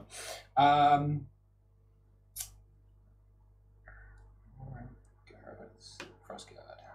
Bring us up a bit. Won't it? I'd personally go there. You reckon? Yeah. Alright, we'll take bandits. Actually, bandits and Thornwolves play under the same warband now. Because. Just leave it as bandits. Leave it, Or okay. tens, Okay. yeah. So that's what they've been My most thing for is most of their like lives. Fine. Until recently. So. 132 So, like, to they get one 146. direction, and you get one hit. But that in support for combined Okay. arms. Yeah. All right. Yeah. No. Good Yep. one. Yeah. Black Arrow. Black Arrow? So the reason I was saying about that was not on their own in any way, but specifically getting them to partner up with 10, other 15, warbands Yeah. to force 20. multiplier sort of thing. 30, 40, 50. There's 55 points of players, and we've got about 19 points difference between us. 22 and a half each, bruh. Your best 22 and a half. 22 and a half. All right then. Should we bulk a couple of groups Yeah, together? bulk a couple of groups together. Like if we take, say, I don't know, what you want to get Frostguard? We get Frostguard and Van Warren. It's actually very important too because this actually does happen towards the end of the night. When you're such a small warband, And this isn't like bulking groups be like, oh, you just take them and like that. It It's is literally mostly to close that numbers Frostguard and out. Van Warren work really well together too, and they like to work together. So if we take Frostguard and Van Warren, that gives us 20. That puts us basically dead even. All right. Do that. Yep. I just wanted to say as well, actually, a moment of silence for the Frostguard who have decided not to continue into Blood and Gold. Oh, really? Yeah, they That's called sad. it on the weekend. Yeah, That's really so- sad. It is a bit sad. Always sad to see a warband pass, especially one that has brought so much to the game in terms of monsters Cookie, and man. roleplay. So, Yeah, just a different idea. Any of the gear, the post said too that any of the gear that isn't claimed by warband members for keepsakes is up for grabs too. So Get I'm not to gonna your cookie. I'm not gonna name names, but I imagine if they're happy to it and they see this stream, I can chuck your details because people would definitely love to get hold of some Frostguard memorabilia. I know I do, and I just haven't done it yet because I'm a lazy fuck. So we've got now. There's I don't want to call them Because pirates. it's I a can't one. pronounce it. Marius de Miote. Marius de Merte, Madness, Goat Riders, Orcs, Pirateers, and Thornwolves. We want mostly, goats next. You want goats? Yeah. Right, yeah, goats. Mostly skirmishing warbands. So do you want to grab 10 then, so that we're Yeah, numerically I'd up? go with that one. Orcs, and Oops. Don't forget to cross out that one. Oh, did they take blue? No, that's the double. When pirates is that pirates? It's almost Oh. I They were accidentally put him in pirates. twice. Yeah. All right. Well, I'm going to take Thornwolves and the other one, Orcs. Yep. So 162 to 161, and there are pirates. The hardest thing about this is that there is a lot to talk about. Someone's You got the bandits as well? Yeah. Like the orcs. Oh, did you not take that off from before? No. Okay. But that's we all right, got just that. cross it out now. So we are going to wind up about four Four, out either way. they'll be It four. doesn't, it doesn't matter too much. Yeah. But they're, like orcs are a good example. Like they've been in this particular pick, the numbers that I give them, I only gave them 5 numbers in this particular case. In the past, when they've been 10, even 15 in numbers, when they've had other people and whatnot, they get picked higher because their mentality of how they run their particular warband. If you know how to use it right, I'll be explaining that when we go through Yeah. rationale. Yeah. All right. If you guys pick one, not last, but you're in the last group. we'll roll for the last one. Pirateers. Cool. Yeah, we would have had an even number of picks, but somebody added one warband to the list twice. Yeah. Who would do that? We'll take them. Some flog. What would you take? Because of our build, I'd go to the other one. Make a warband split in half Yeah. and have someone sit out. It's 2 off. All right, like so half a person just we're literally every 1 half point just difference. size. Do you want to take? Where's the? Okay. They put you up by 4. Put you up by 4. Then. Yeah, sure. Alright, so what, you took Madness? All right. So Well, first and foremost, just in Let's case go I didn't hear through anything, the- let's go through your list. Just Yeah. call out your list first. Nathan, you do it because you got a louder voice. I was going to yell. All right. No, you get up and just... Alright, so we have the Order, the Eternals, Sekonze, the Lions, Emerald Legion, Thorned Wolves, Cavaliers, Coterie, Marius de Merte, Bandits, Madness, Drakes. Oh, wait, did they get Marius? Yeah, they got it. Why did you circle it? I was circling it to show I made a mistake there. Sorry, do not have Marius de Merte. Madness, Drakes, Frostguard, the Orcs, the Rangers, the Venators, and the Van Warren. And you guys go through your list just quickly. Cool. We have the North, the Imperials, Free Company, the Eldar, Arturo, Rogues, Highwaymen, Marius de Muerte, Black Arrow, Goat Riders, Kurahasu, Pirateers of Fortal, and Musalon. Number split is 167 for us and 171 for you guys. So 4 points difference. So it sounds like a pretty typical Friday night for Yeah. the picks and the numbers and so on and so forth. We'll go through our picks first.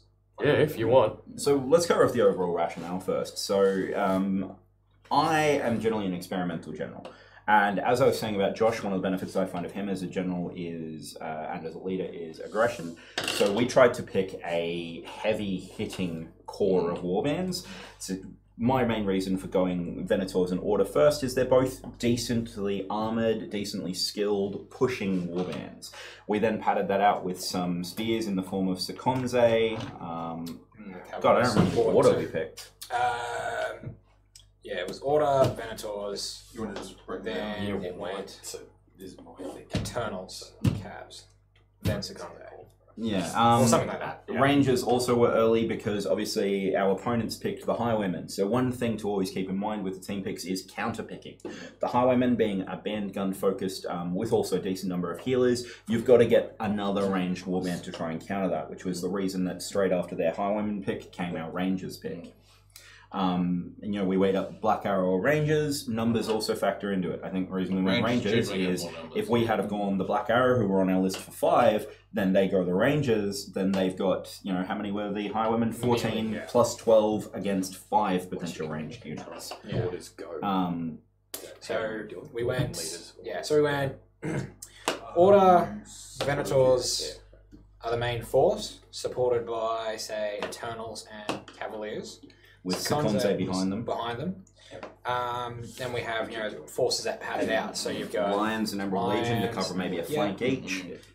Coterie act as our like countercharge. Skirmish and Skirmish, counter-skirmish. countercharge. So the coterie in this kind of pick would probably be mostly used to try and counter the North, because even though there's not as many of them, it's not always just about numbers. No. And then we've also got Van Wyme and Frostguard, and that would probably function as like the other flanks. skirmishing. Which also totals 35 skirmishes to the North's 35 skirmishes.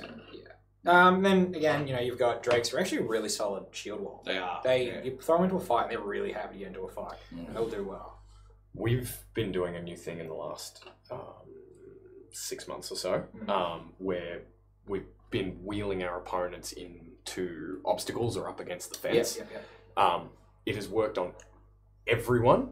Does not work on the Drakes. They stand there and they wheel with us, Yeah, of course. Right. but they don't fall back. Yeah. And then when we go to close it, like by leveling up and driving them out to just slowly gain ground, they don't take it. They just won't let, So like you're dead right. I couldn't agree more. They'll just fucking stand there and be like, no, you fucking come get it. Bandits and Thorn Wolves were pretty much chosen because, well, they're one warband now, but they fight together. They Very fight together well. pretty decently. I mean, you could throw them up against a wall, and they're more than happy to get into a wall. Yeah. Again, the main reason for building a warband with them is a lot of potential. Bandits have improved exponentially in the last 12 months. And then you've got, you know, the smaller warbands in And there. even with the smaller warbands, I think one important factor is it gets to a stage that the smaller warbands become pick types of their own. So as an example, the reason we've picked the Orcs early amongst the small warbands is we were going for that aggressive, fast build. And if there's one thing, as you were saying, that the Orcs do really well, it's those aggressive pushes, those shock charges that the Eldar say they like to do. Nobody does a shock charge front on as well as the Orcs do. Yeah, you'll find pretty much everyone in the force is a fast hitter. Yeah. So you've got essentially a strike force. Yeah. So We've gone basically to- your- They're coming our way. Yeah. And you guys have gone more of a defensive force. So your turn. Go through your picks. So Mick and I agreed on some key points, but application differs at a certain point. Go for it. Go through that. So the part of it will be the Free Company, Imperial, and Arturo working as like a heavy sort of combination. So can I Like just... a wall sort of thing. Arato. It's Yeah, Tim's I- wrote it wrong. It's Chaos Okay. Arato. I've been saying Arado. All right. Tim spelled good I language. made the mistake of assuming competence. Again. That was higher the first tips. mistake. Okay, so Free Company, Chaos, and Imperials as a blocking force. And we both kind of agreed we'd probably utilise them slightly differently with how we'd structure them, like who would take the major of the brunt and this and that. But they will be a sort of a blocking force, probably on one side, being the majority control of that sort of place. I actually wanted to combine Musalon, Kurahasu, and the Black Arrow into a single kind of unit to work together on the field, because you've got a combination of Musalon and Kurahasu have armor and long weapons, so they can combine into being a good Good front solid force. Mhm. If not shield, still a presentation of force. And you've got a lot of archers between Musalon and Black Arrow. So if you can scare them off, or you can sort of push up quite well, or if you need to, they've got enough mobility to move. I was looking at the Highwayman and the Elder being response to either side of whichever sort of need, so they're there as a reserve support. The Highwayman would be good to go into the heavy wall if need be to oppose if they put Sekonze or other sort of poles in there. But if we decide that they're holding without, they would be brilliant to breach the other side. So if we've got a chance to wrap, they combining that extra on top of the Musalon, Kurohasu, Black Arrow is really good. We're also probably going to have Rogues and North as another sort of unit, which is probably going to be the other side of the field from the wall. So you've got a heavy side, a mobile side, and the flanking unit is probably going to push up on whichever one kind of needs it. Cool. I like it. So essentially we've got 4 subunits. The wall, the support reserve, the dedicated offside, and then an aggressive punching unit. My difference in application was when necessary, depending on what comes what way, is alternating Free Company and Moose Salon, because they're both flexible with different flavors, if that makes sense. If I wanted something hard hitting that would orbit a decent wall, Imperial Zerato, with Moose-Salon to swing in on its orbit and smack what they're grinding up against. If I wanted to just block and lock down a side, throw all 3 of the heavies in there. Also depends on terrain, plays a big one on that. Yeah, it depends on terrain. And the reason I say that is because what I've noticed recently with the walled side of the field as opposed to the water side of the field, they start off quite well, find their first choke points, like will break up one flank. But then one line might advance further than the other without covering their own flank or checking that the other is keeping time and pushing up to the next set of choke points so that no one will get behind, leaving them very exposed, meaning you've got to have a quick counter like what you've accounted for by chucking the Eldar with the Highwayman. Actually, I forgot to mention one more thing. There's a couple of, like the 5-person warbands, we've got like the Marius de Muerte, the Pirateers, and was there another one I didn't allocate? The Goat Riders. And that's what I was going to say. They wouldn't have a set position in my plan at the start of the night. Obviously, they'd be assigned a side, but they're really to respond.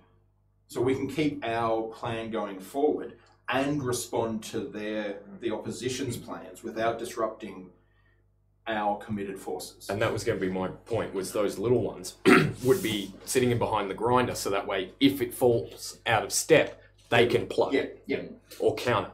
So would you take that force? The difference with Moose-Salon too is to hobble the, and I saw this a month and a half ago, so about 6-7 weeks ago, cavalry with coterie, and it was also Moose-Salon blocking on one side. So Moose-Salon came in, put in a block, and then Cavs and coterie just an absolute bulldozer, and they got that pair. That. I wanted to head that off with the team picks, but they got it. So I'd use Eldar to hobble one of either, and then either Moose-Salon or Freako to crush the other. So I only need to hobble one, and either scatter it or just hold it up, while Moose-Salon crush the other, a sort of defeat in detail situation. But agree with Mick on applying the rogues in the north to hold one side in a kind of defensive depth scenario. So even though they might not, with support, like and send the unit, and I'd be sending the Highwaymen up there with the Kurohasu to cover the Highwaymen, because the Kurohasu primarily melee, Highwaymen primarily ranged. So even though the Kurohasu don't have shields, there's the counter ranged in the Highwaymen. So that way you get your defense in depth with its own support. So, I mean, would you take that force to fight us? Like, would you bring the force to us, or No. would you wait for us to come? Well, I mean, I wouldn't. So the reason my application, like I differ my application around what you were picking, in that I want the flexibility to, like I said, defeat in detail, isolate things that fall out of step. In the same way, I'm accounting for my own forces to fall out of step with one another and counter that, because that will just happen. So that way I've got some reserve on a flank where it is most likely to happen. And the defense in depth is designed to even though it might occupy space really quickly, you've got the welly to push into it. And you push in, as you push in, you might push through weaker points, but the stronger points are holding, and what's behind those stronger points is then immediately on your flank. That's the whole point of defense in depth, is that as you push through the first level of defense, you get to the second and third, and you're exposing your It comes down to own field. It comes down to field. It does, I do yeah. believe, like, rarely does that effectively happen, because a lot of the time the field is so empty and so The sparse. North in the last 6 months have become adepts in defense in depth. I don't even need to explain it. I just say, I need you to cover this area from approximately here to here. And they'll do it, and I watch them, because I think it's something that they've developed internally and trained themselves to do. Because they operate as smaller groups within the whole. And they might not use the term defense in depth, but that doesn't mean they don't know what it is and how to use it very, very effectively. You throw the rogues into that combination to bulk it up, because the rogues will stick to doing it as one big blob as well. That gives you a small wrecking ball within your defense in depth, and then you've also got some range that can pepper and slow down something if it is coming through that defense flank. Especially if there's water hazards. Especially if there's water hazards. I think, like, also.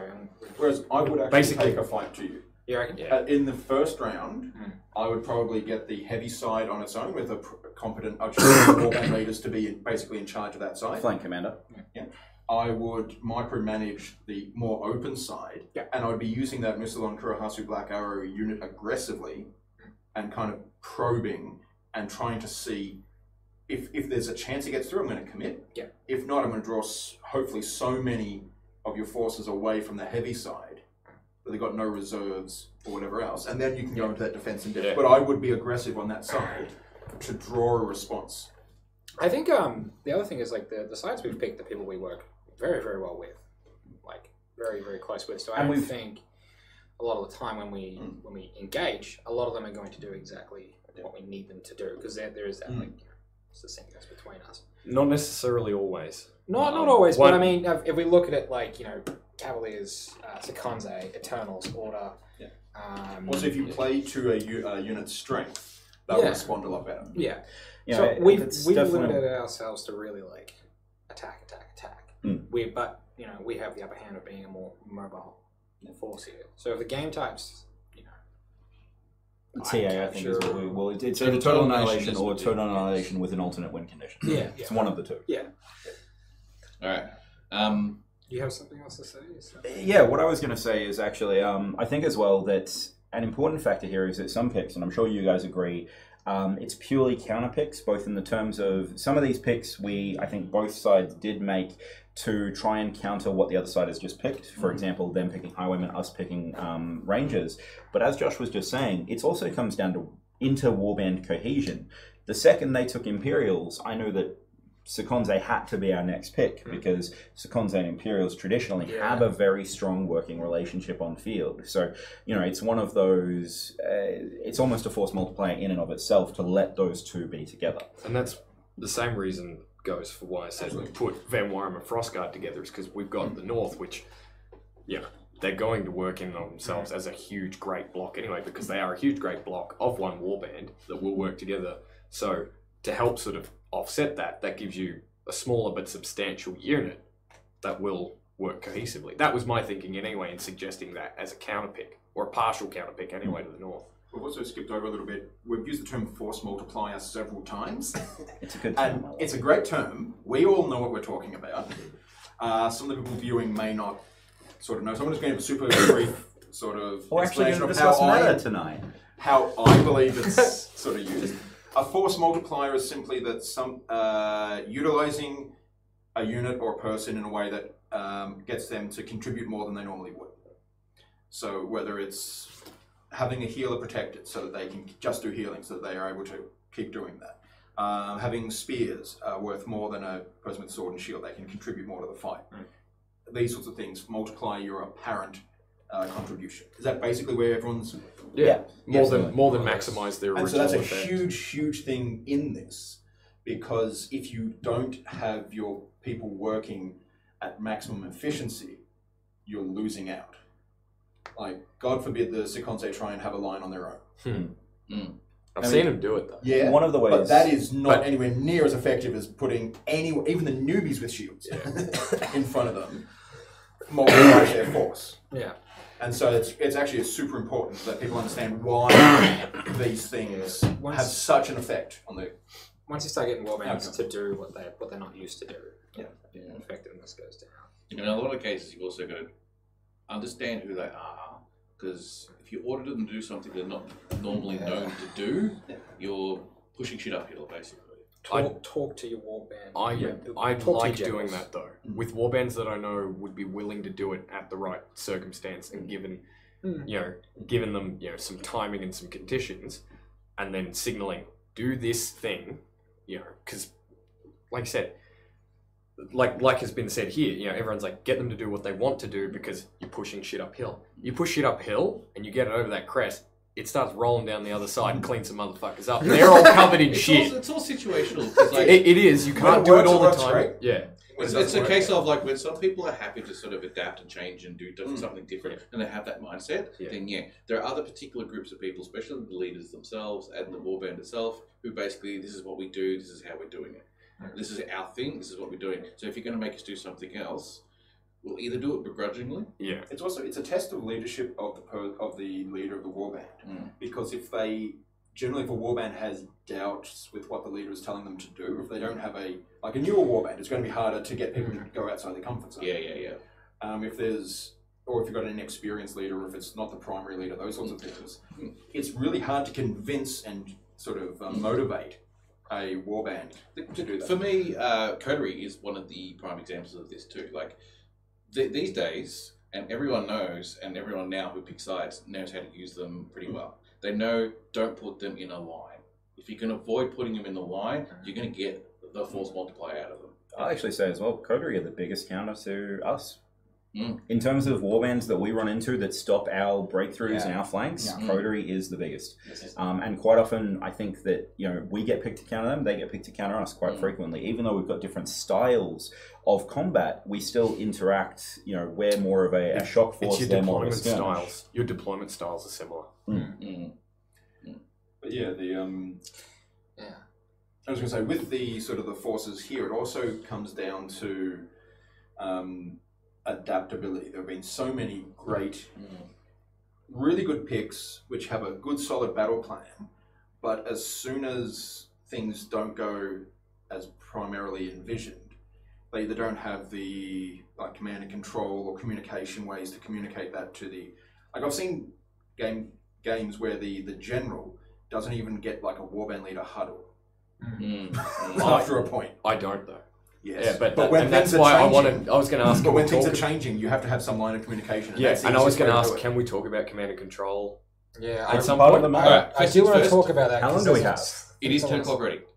I am happy to keep going. Yeah, let's keep going. Ask I'm happy to the do stream. that. See, the stream wants to keep going. No, Do you They're want to know happy. more? They'll leave whenever they want to leave. How many people's that? There's still 28 people. That's good. Yeah. That's really good. double from before. Yeah. Oh yeah, by the way, we picked the stream. You what? We picked the stream. They're on our team. Get wrecked. Oh, those, Extra those- 28 numbers now. Yeah, but there's none of them. but How many if- of them currently have armor and weapons in their hand or on their body? You know, Alright, you know so who if- you forgot? What? Ravenna.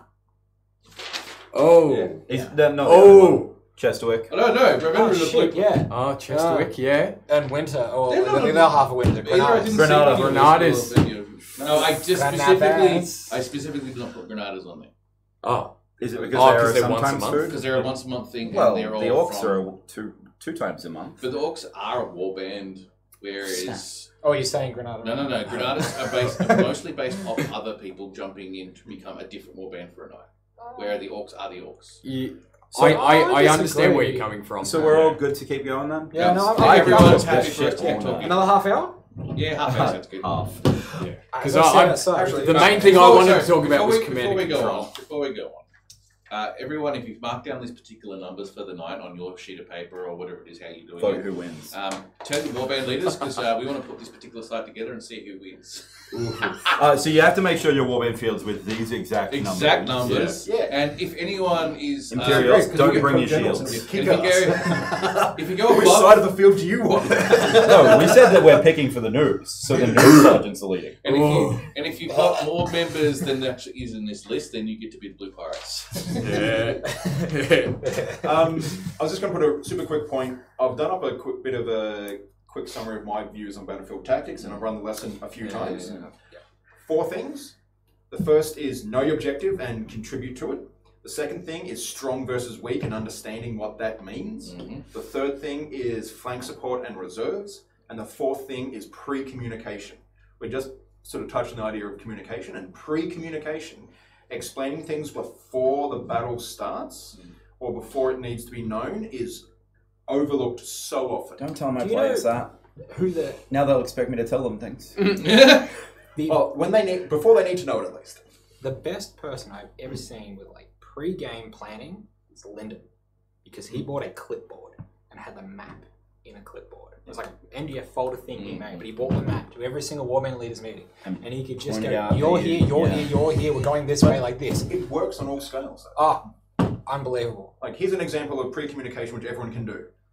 It's in that swirling mess that happens after the things collide. You go, hey, you two, do you want to come with me and kill some stuff? That is pre-communication and acts as a force multiplier, because now you're going to be more effective. Yeah. So it's like, how about you, what we're going to do, we're going to ignore that fight, we're going to go around the side and hit the healers. Yeah. That's what, 5 seconds? It contributes so much more than any other 5-second activity you can do. Pre-round though, when you're trying to get everyone together, it can be quite difficult. Yeah. I found a lot of warband leaders, or generals, I'll say generals, right? A lot of generals tend to spend too long on what went wrong in the previous round. If they lost, they tend to sit there and go, "What went wrong? What did you do? What happened to you? What happened to you?" Instead of formulating proper new plans. plans. moving I forward. mean, part of that is important though to find out, because if you just try the same thing but with one warband swapped and it doesn't address the reason, then it's not going to improve the next round. But if you spend too much, if you spend too There long is on it, there is too much time. Since we're on command and control, and this is my point, I don't think you should spend any time on what happened in the previous round. You should not ask, if you do a warband leader huddle, if that's your preferred thing, you should not call them in and say, tell me what went wrong. They don't need to be thinking about how it failed if you'd lost that round. Even if you won that round, what was bad? What you need to have done as a general, you need to have already known. that was You do not need to talk about what happened. You need to 50% visibility on the field, though. You may, and it may be limited, you will often have to make a best guess. Yeah, I completely agree with you, because you should be standing there and actually analysing your plan. You put the plan into motion, you need to be making sure your plan is actually happening. Yep. Another way you can phrase that is, what do you need to make your side work, or to make that thing that failed work? Yeah. And if they go, oh, what we need is archers, we're getting, okay, I've got a solution. So you can step ahead to the solution if you trust your subordinates. And one of the There's hierarchy within warband leaders. one of course the balancing acts to play at that point is, if you take the archers off the other side, is it going to stuff that side up? Yeah. So it is always a balancing act between every round. But even if you only have half the visibility, yes, you can go, okay, well, what sort of thing do you think will work? one thing I actually And say, so you can skip the examination of the failure by just searching for a solution. if there is one thing I'd like to say to every player watching, if there is one thing you can do between, There's one thing I want to say to every player who's watching: join the Eternals. you look good as blue and yellow. I thought you were going to say that. No. What I was actually going to say is, if there's one thing you can do to help every side between rounds, with the exception of when these guys are leading, because they do things differently, if your warband leader comes straight to your warband at the end of the round, ask them to come to the warband leader's huddle. Because the more time they spend talking to you guys, which, yes, I understand, it's obviously important to communicate with your own warband, but if they don't come over and get those orders, you've delayed the entire side potentially from getting those orders, getting out there and re-engaging in a timely manner, because speed is one of the important factors. And That's a standing order for Yeah. us. Sorry, for me, because I agree on that one, because the side picking and all that particular type of stuff and the groups that come together is a lot of reputation. It's all based on reputation. Yeah. So even if you are a small warband, if you're that warband who is reliable that people can rely on, you inherently just like, I want to pick you first, even if you're the first of the last. I still want to pick you first of the last because at least I know I can rely on you. If you can't do anything else and you're struggling and you're new or whatnot, if you're that reliable and you do listen to their orders and do their orders, you're loved. And that's one of the things I said about the Emerald Legion. That's why I made sure that they were on our side in our example picks. They Because were also on packages preferred. On that topic, though, of going to the warband leaders meeting and such, there's another fatal flaw that a lot of the smaller warbands and some of the mid-sized warbands have, is they delegate a single point of leadership. And so, if you only have, you have to have at least 2. Oh, cut the head off the snake. Well, also, if the if one person is going to the warband leaders meeting and there's no other leadership or people showing initiative, No, you're right about it. suddenly they're just standing around with their thumbs up their ass.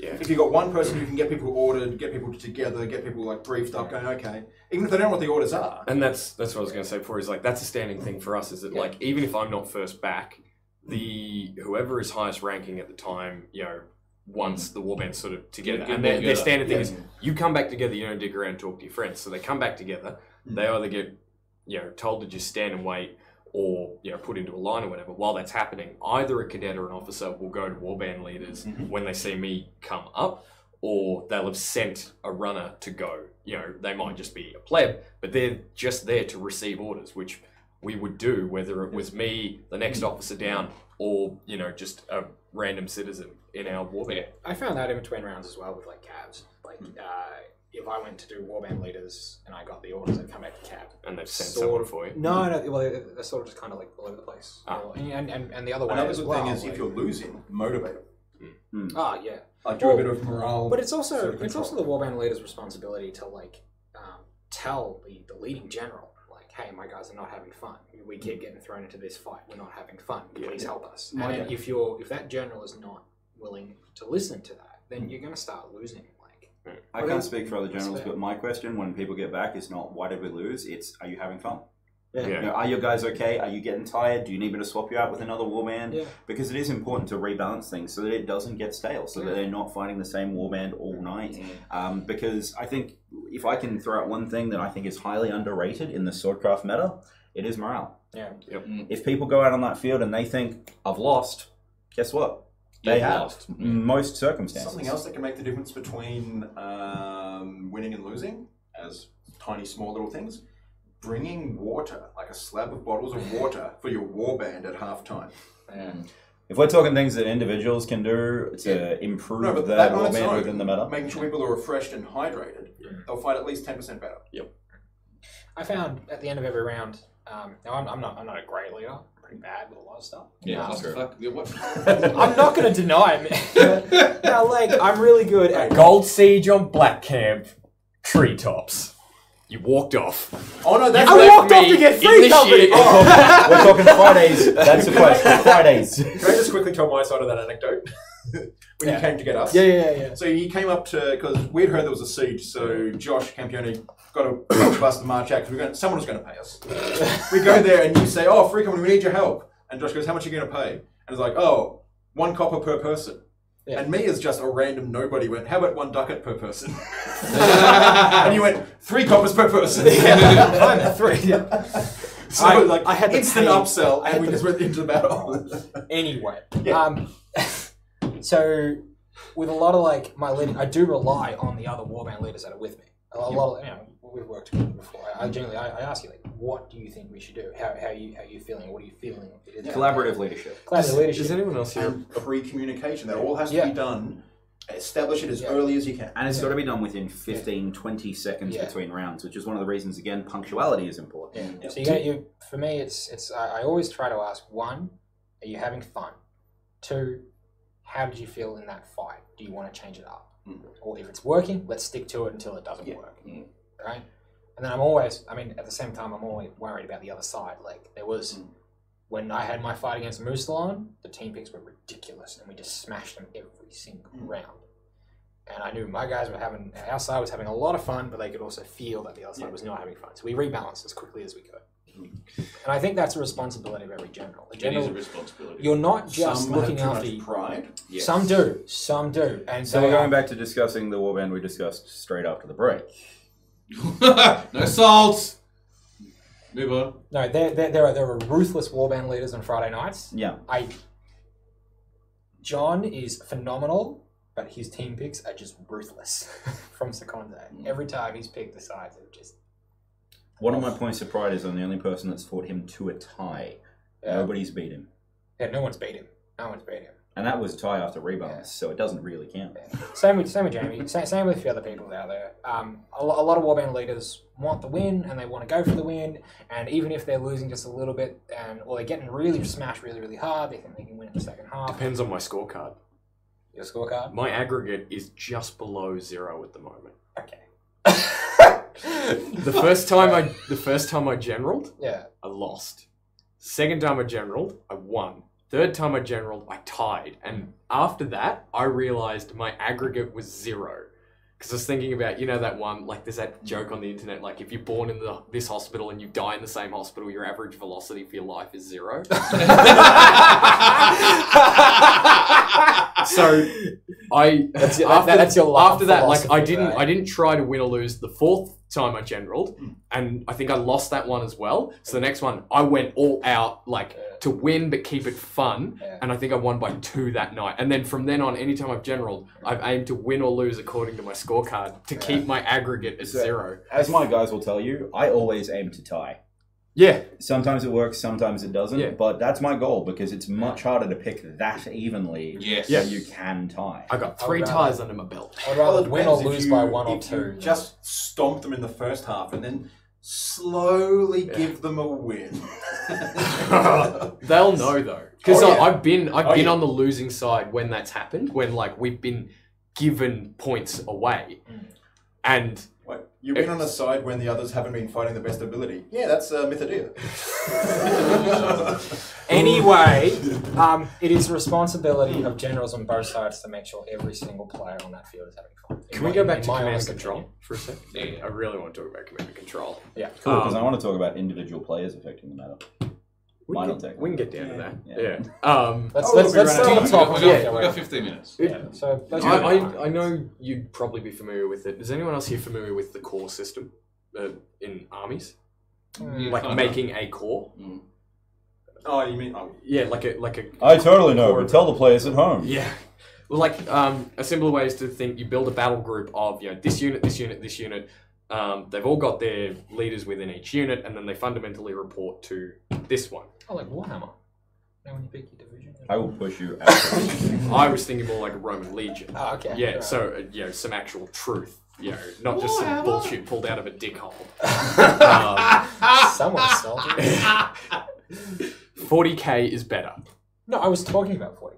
Oh, With the detachments. Anyway, Cool. Go.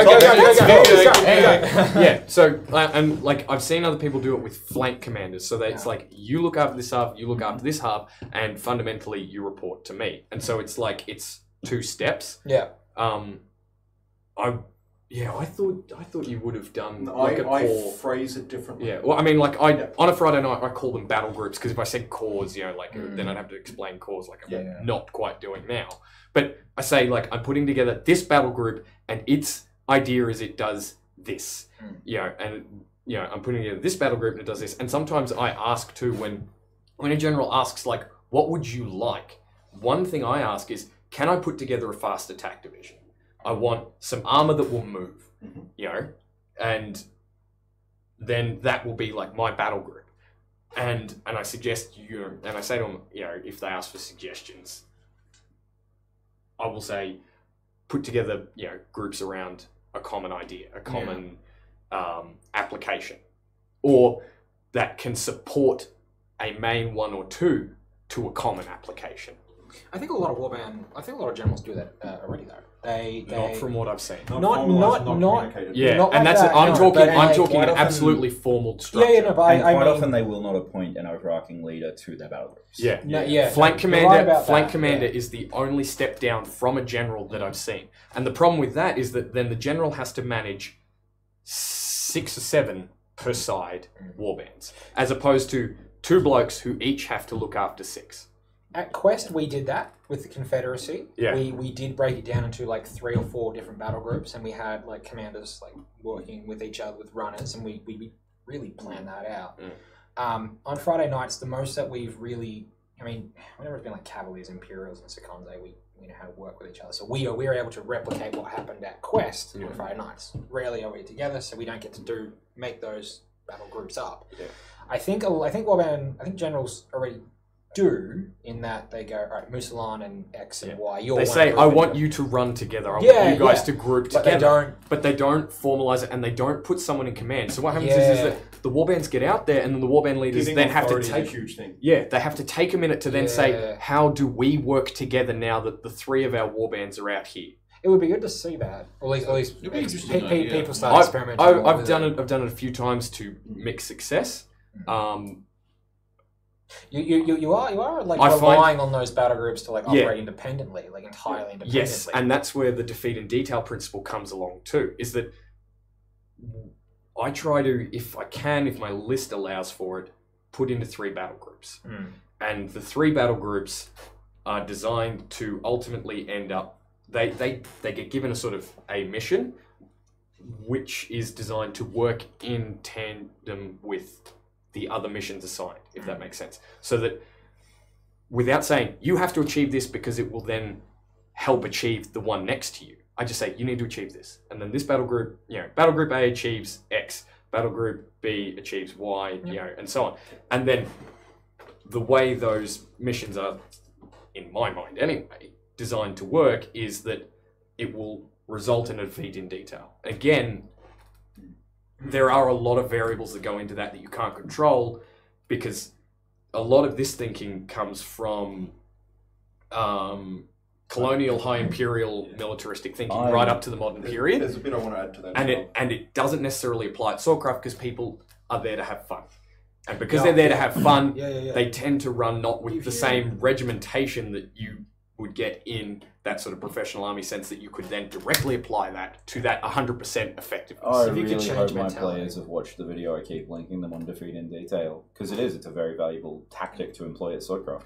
So the thing I was going to add is it comes back to the way that I teach the battlefield tactics. That first point on the objectives, I break down the difference between strategic objectives and tactical objectives. Yep.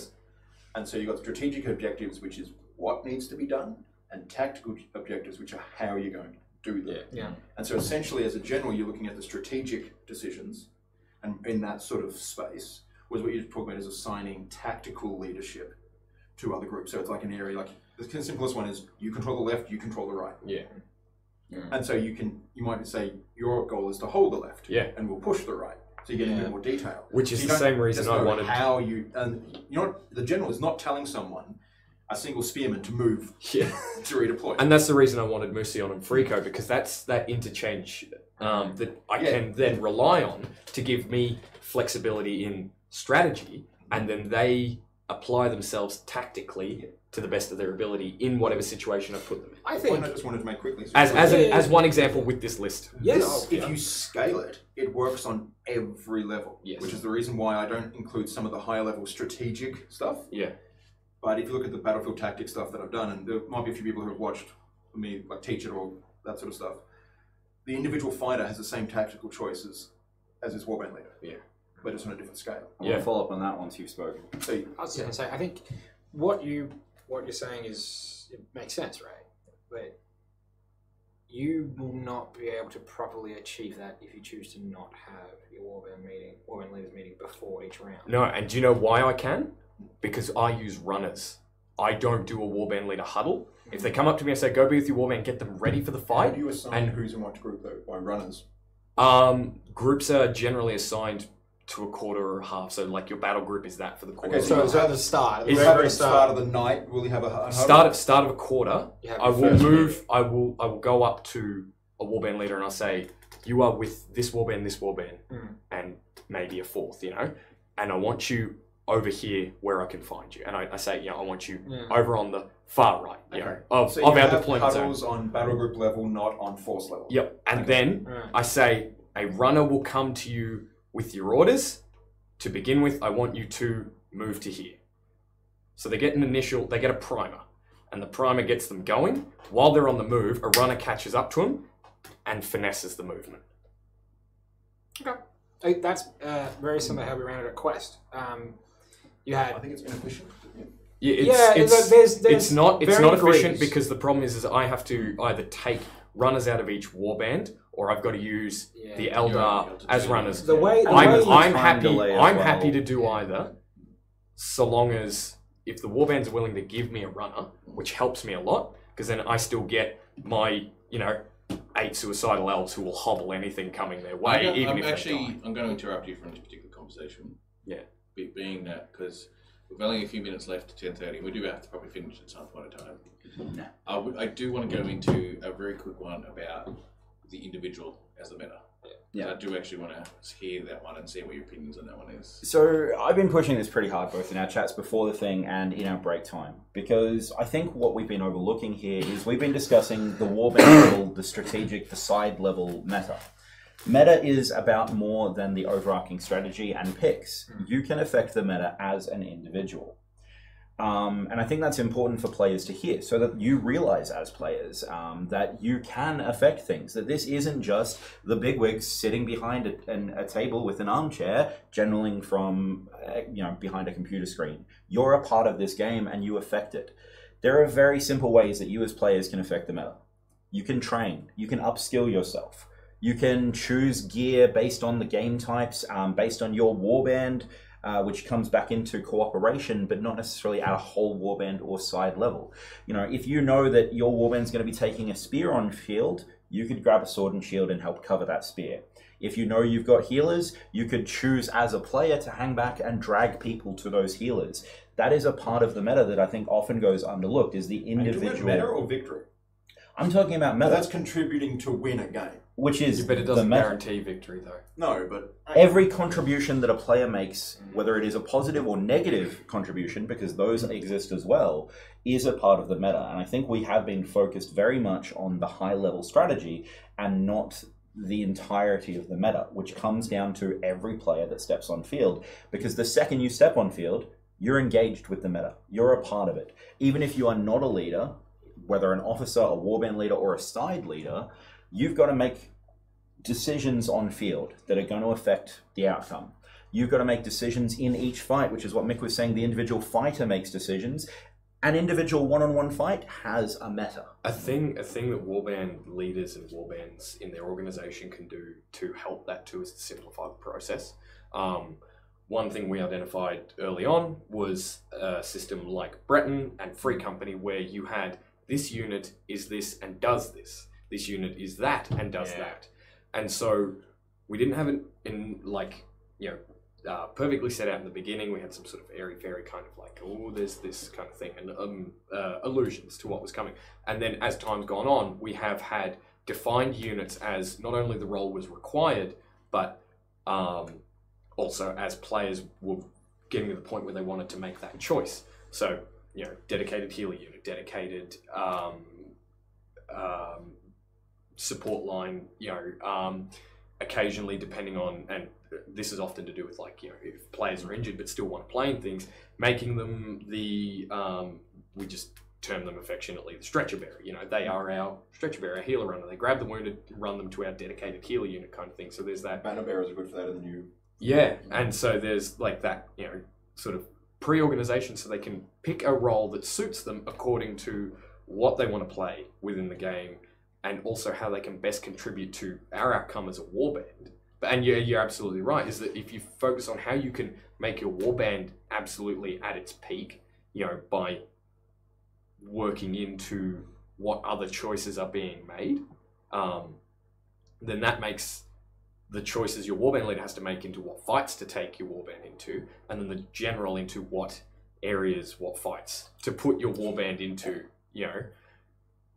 by simplifying that process too, by giving specific units with more or less defined roles, helps simplify that process, I think, for players.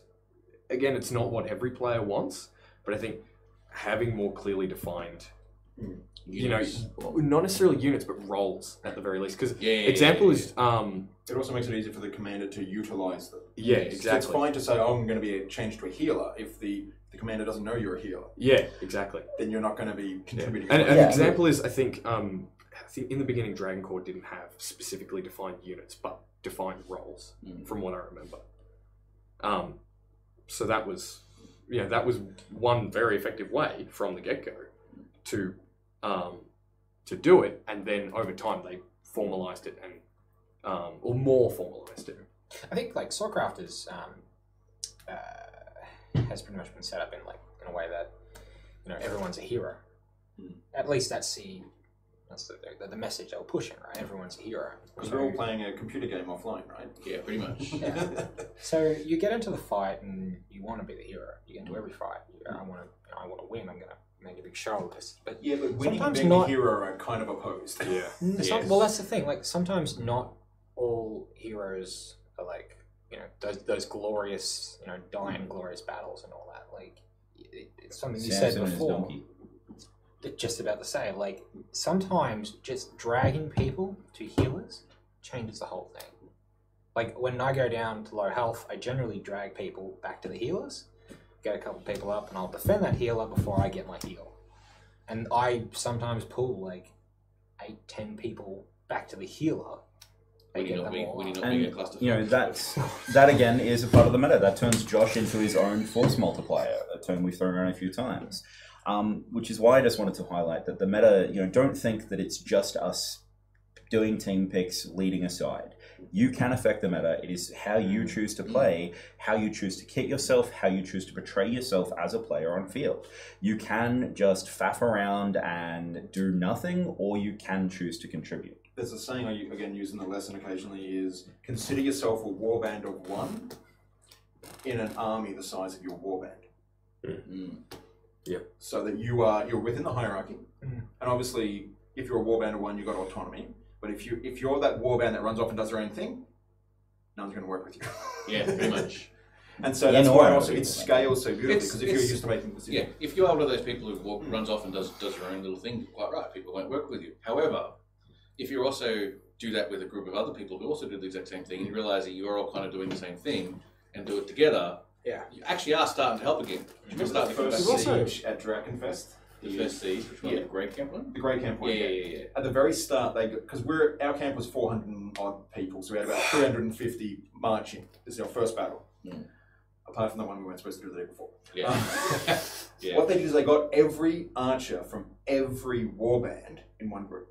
And created an archery team. Yep. So you didn't have a choice. We're just like, we're going to get all our archers together and under one command. And so at that scale, they just went, no, we're just breaking up your group and getting all the archers with us. You want to hear something funny about Drakenfest? I hope this Drakenfest is watching. It was also great because the first time we saw volley fire over a wall. I know, it was fantastic. It was like, This was, I think, the second year that the Silver Arrow, which was in Silver Camp, had like a proper formal go of that. It might have been the third. I just don't remember it in 2016. So there's that. But this year, it was like phenomenal. Like formally organized. This one, formally I think, had about organizing 25 archers. Yeah. Silver Arrow, I think, had like 30 or 40. Again, doesn't sound like a lot, but that was quite a bit. It's quite a bit and when you see watch, all of them in volley. and they were doing volleys, And this is the thing, is that like I think people underestimate the effectiveness of volleys. When the Rangers first came on the scene, holy crap! Liam trying to get them to do volleys, they haven't drilled it, much, and I don't think they've given it much drill still. They might have, I don't know, but when they have done it, it's been really, really good. Whose archers are great are Musalons. Alright, I'm Musalon's archers are interrupting you amazing. people because it is getting a bit late. So just another half hour then. No, we're not doing another half hour. I do have to work in the morning. Me too. We have me too. Normal day jobs. So if anyone in the audience would like to hear a dedicated stream on just battlefield leadership and tactics, put some comments and we'll make it happen. Yeah, I pretty much So are you bringing the scotch or am I? Yeah, that's going to be a long night. Yeah, I'm thinking from the conversation we're having, we could easily go into that as its own night quite easily. Command and control is a Command and big control thing. Yeah. All right. So, Like the way it works, like up and down. Yeah. I mean, Yes, like yeah, down yeah, play, yes. It's a two-way you can- street. You can, It has to go, be. you can go for hours on it. And sorry, I should say that about my runners too. My runners don't just take orders out when I do that system or a hybrid of it. They bring reports back. Yeah. That's the point. The warband leaders, like I will often get expletive. sorry, things. I'm interrupting now. Hammer, gavel. Sorry. One final last question. I just want to hear everybody's opinion, one word, on what you think the most valuable thing in the meta is. I've got mine. Mm-hmm. Coordination. Yes. If they don't work together, you're fucked. No matter how any other factor. Respect. I know it sounds bad, but like you've got to respect both ways. Like you need to respect people following you. People need to respect you with your commands and everything. Like if you don't have that mutual respect between each other, it's not going to work. I just lost all respect for you. I said one word. Yeah, that word is respect. Tim. R-E-S-P-E-C-T. What's your Your word? word is Tim? No. Is that what he's saying? No. Thanks, man. Yeah. Thanks, bird is the word. Yeah. I actually can't think of a word. That's why I'm like, because probably same as reliance, which I think same as mix. Reliance or reliability? Reliability. Sorry, that's the Yeah. word. Yeah, reliability Yeah, again. well, you can't coordinate without reliability. Exactly. Yeah, it seemed like the same word. What do you reckon? I asked the question. You Yeah, go that's first. fair. Yeah. Honestly, Purity. Suicide charge. Death to half elves. those are not one-word answers. One word is the Arelman. No, morale. Yeah. And to break that down a little bit, if I can, real quick, that comes back to the fun morale. you guys are talking Yeah, about. I should have picked morale. Fun Fucking love it. Fun partly comes from inspiring them and coordinating with them if they're reliable, More than one word. and they respect one another. Yeah. That is the recipe for high morale because people will be having fun. Mm. That's how you make a great game. What one word do you think? Healers. Because they are so underrated and undervalued. No, they're not. Not if you're smart. But a lot of people aren't. You said healers, all I heard was targets. They wouldn't be targets if they weren't valuable. All right. They wouldn't be targets if they were better protected. Just teach Protect your valuable healers. Protect your targets, your high value targets. Stay on target. Stay on target. Cover me, Porkins. All right. We're to say good night, and Yeah, good before night, we say everybody. good night, though, a couple of things we need to go through. First and foremost, next Tuesday is a surprise. Boo. Part 2? No, And three. unless someone doesn't turn up for the night, then I have to scramble It's, to get people to come along. Timmy's pay per minute extravaganza. Yeah. Oh yeah. Next week, and I'm gonna probably spam a lot of channels for this next week because it's a very interesting surprise. It's a very interesting thing for the LARP community, and I think everyone will enjoy what's going to come from it. And it's going to make a lot of people talk about a lot of things come over the Christmas break. So on that particular one too, next week will be the last one for the year. Because the week after that will be Christmas Day. Ah. I got nothing planned for Christmas Day. Yeah. Christmas special. Christmas special. We just show clips from all the other ones and get drunk. We're too early for a clip show. You know what? I will. A Christmas I will special. come to your place for your little party you're having for the Christmas thing. Oh, sure. Just tell everyone. Where's my... I'm so far away from you and I didn't even get in. Anyway, let's finish up. So next week is essentially the last one of the table talk. If I decide to do one on Christmas Day, it'll be just haphazard and just get some drinking happening. And talk. It's going to be your extended selfie drunk at a party. Yeah. But live. I was actually going to get Jade involved too, so she just throw random, things at people when she gets drunk. So your, extended selfie live at a party. And then we'll get to watch Putty Foot as he joins. I get stuff thrown at me, yeah. I say, Honeyfoot doesn't drink. Never. I don't remember the last time I drank. So, because I had one that wasn't even there. next week is the last one for the year, we will be doing one on the very 1st of January, so it'll be New Year's Day. It's just this. We're doing story ones. Yeah, We're are basically you going to be coming here- hungover like the rest of us? I will be. I mean, I don't get I hungover, don't so drink any much okay. anymore, so I'm too old for that shit. We'll be doing talks, so I'm going to talk about a lot of stories that I got from like Drakenfest and the Italian LARPs and all those type of stories. We're going to go because it's going to be just a casual, cool one. You've got to tell your orc story. I am Wait, definitely telling your my orc orc kidnap story. Yes. Definitely the orc kidnap story. Have you guys heard it? I get him to tell it to my warband every quest he wills. I didn't get a chance to last time because I was just too busy running down the world. fair. and stuff. You know, I mean, if- you mean the sheep then? If we had Sheesh, if we had known you were making this announcement, we could have teed it up. Yeah, so you'd be like, "So I'm going to tell that story now," and then the stream just cuts out. Are we about to transfer?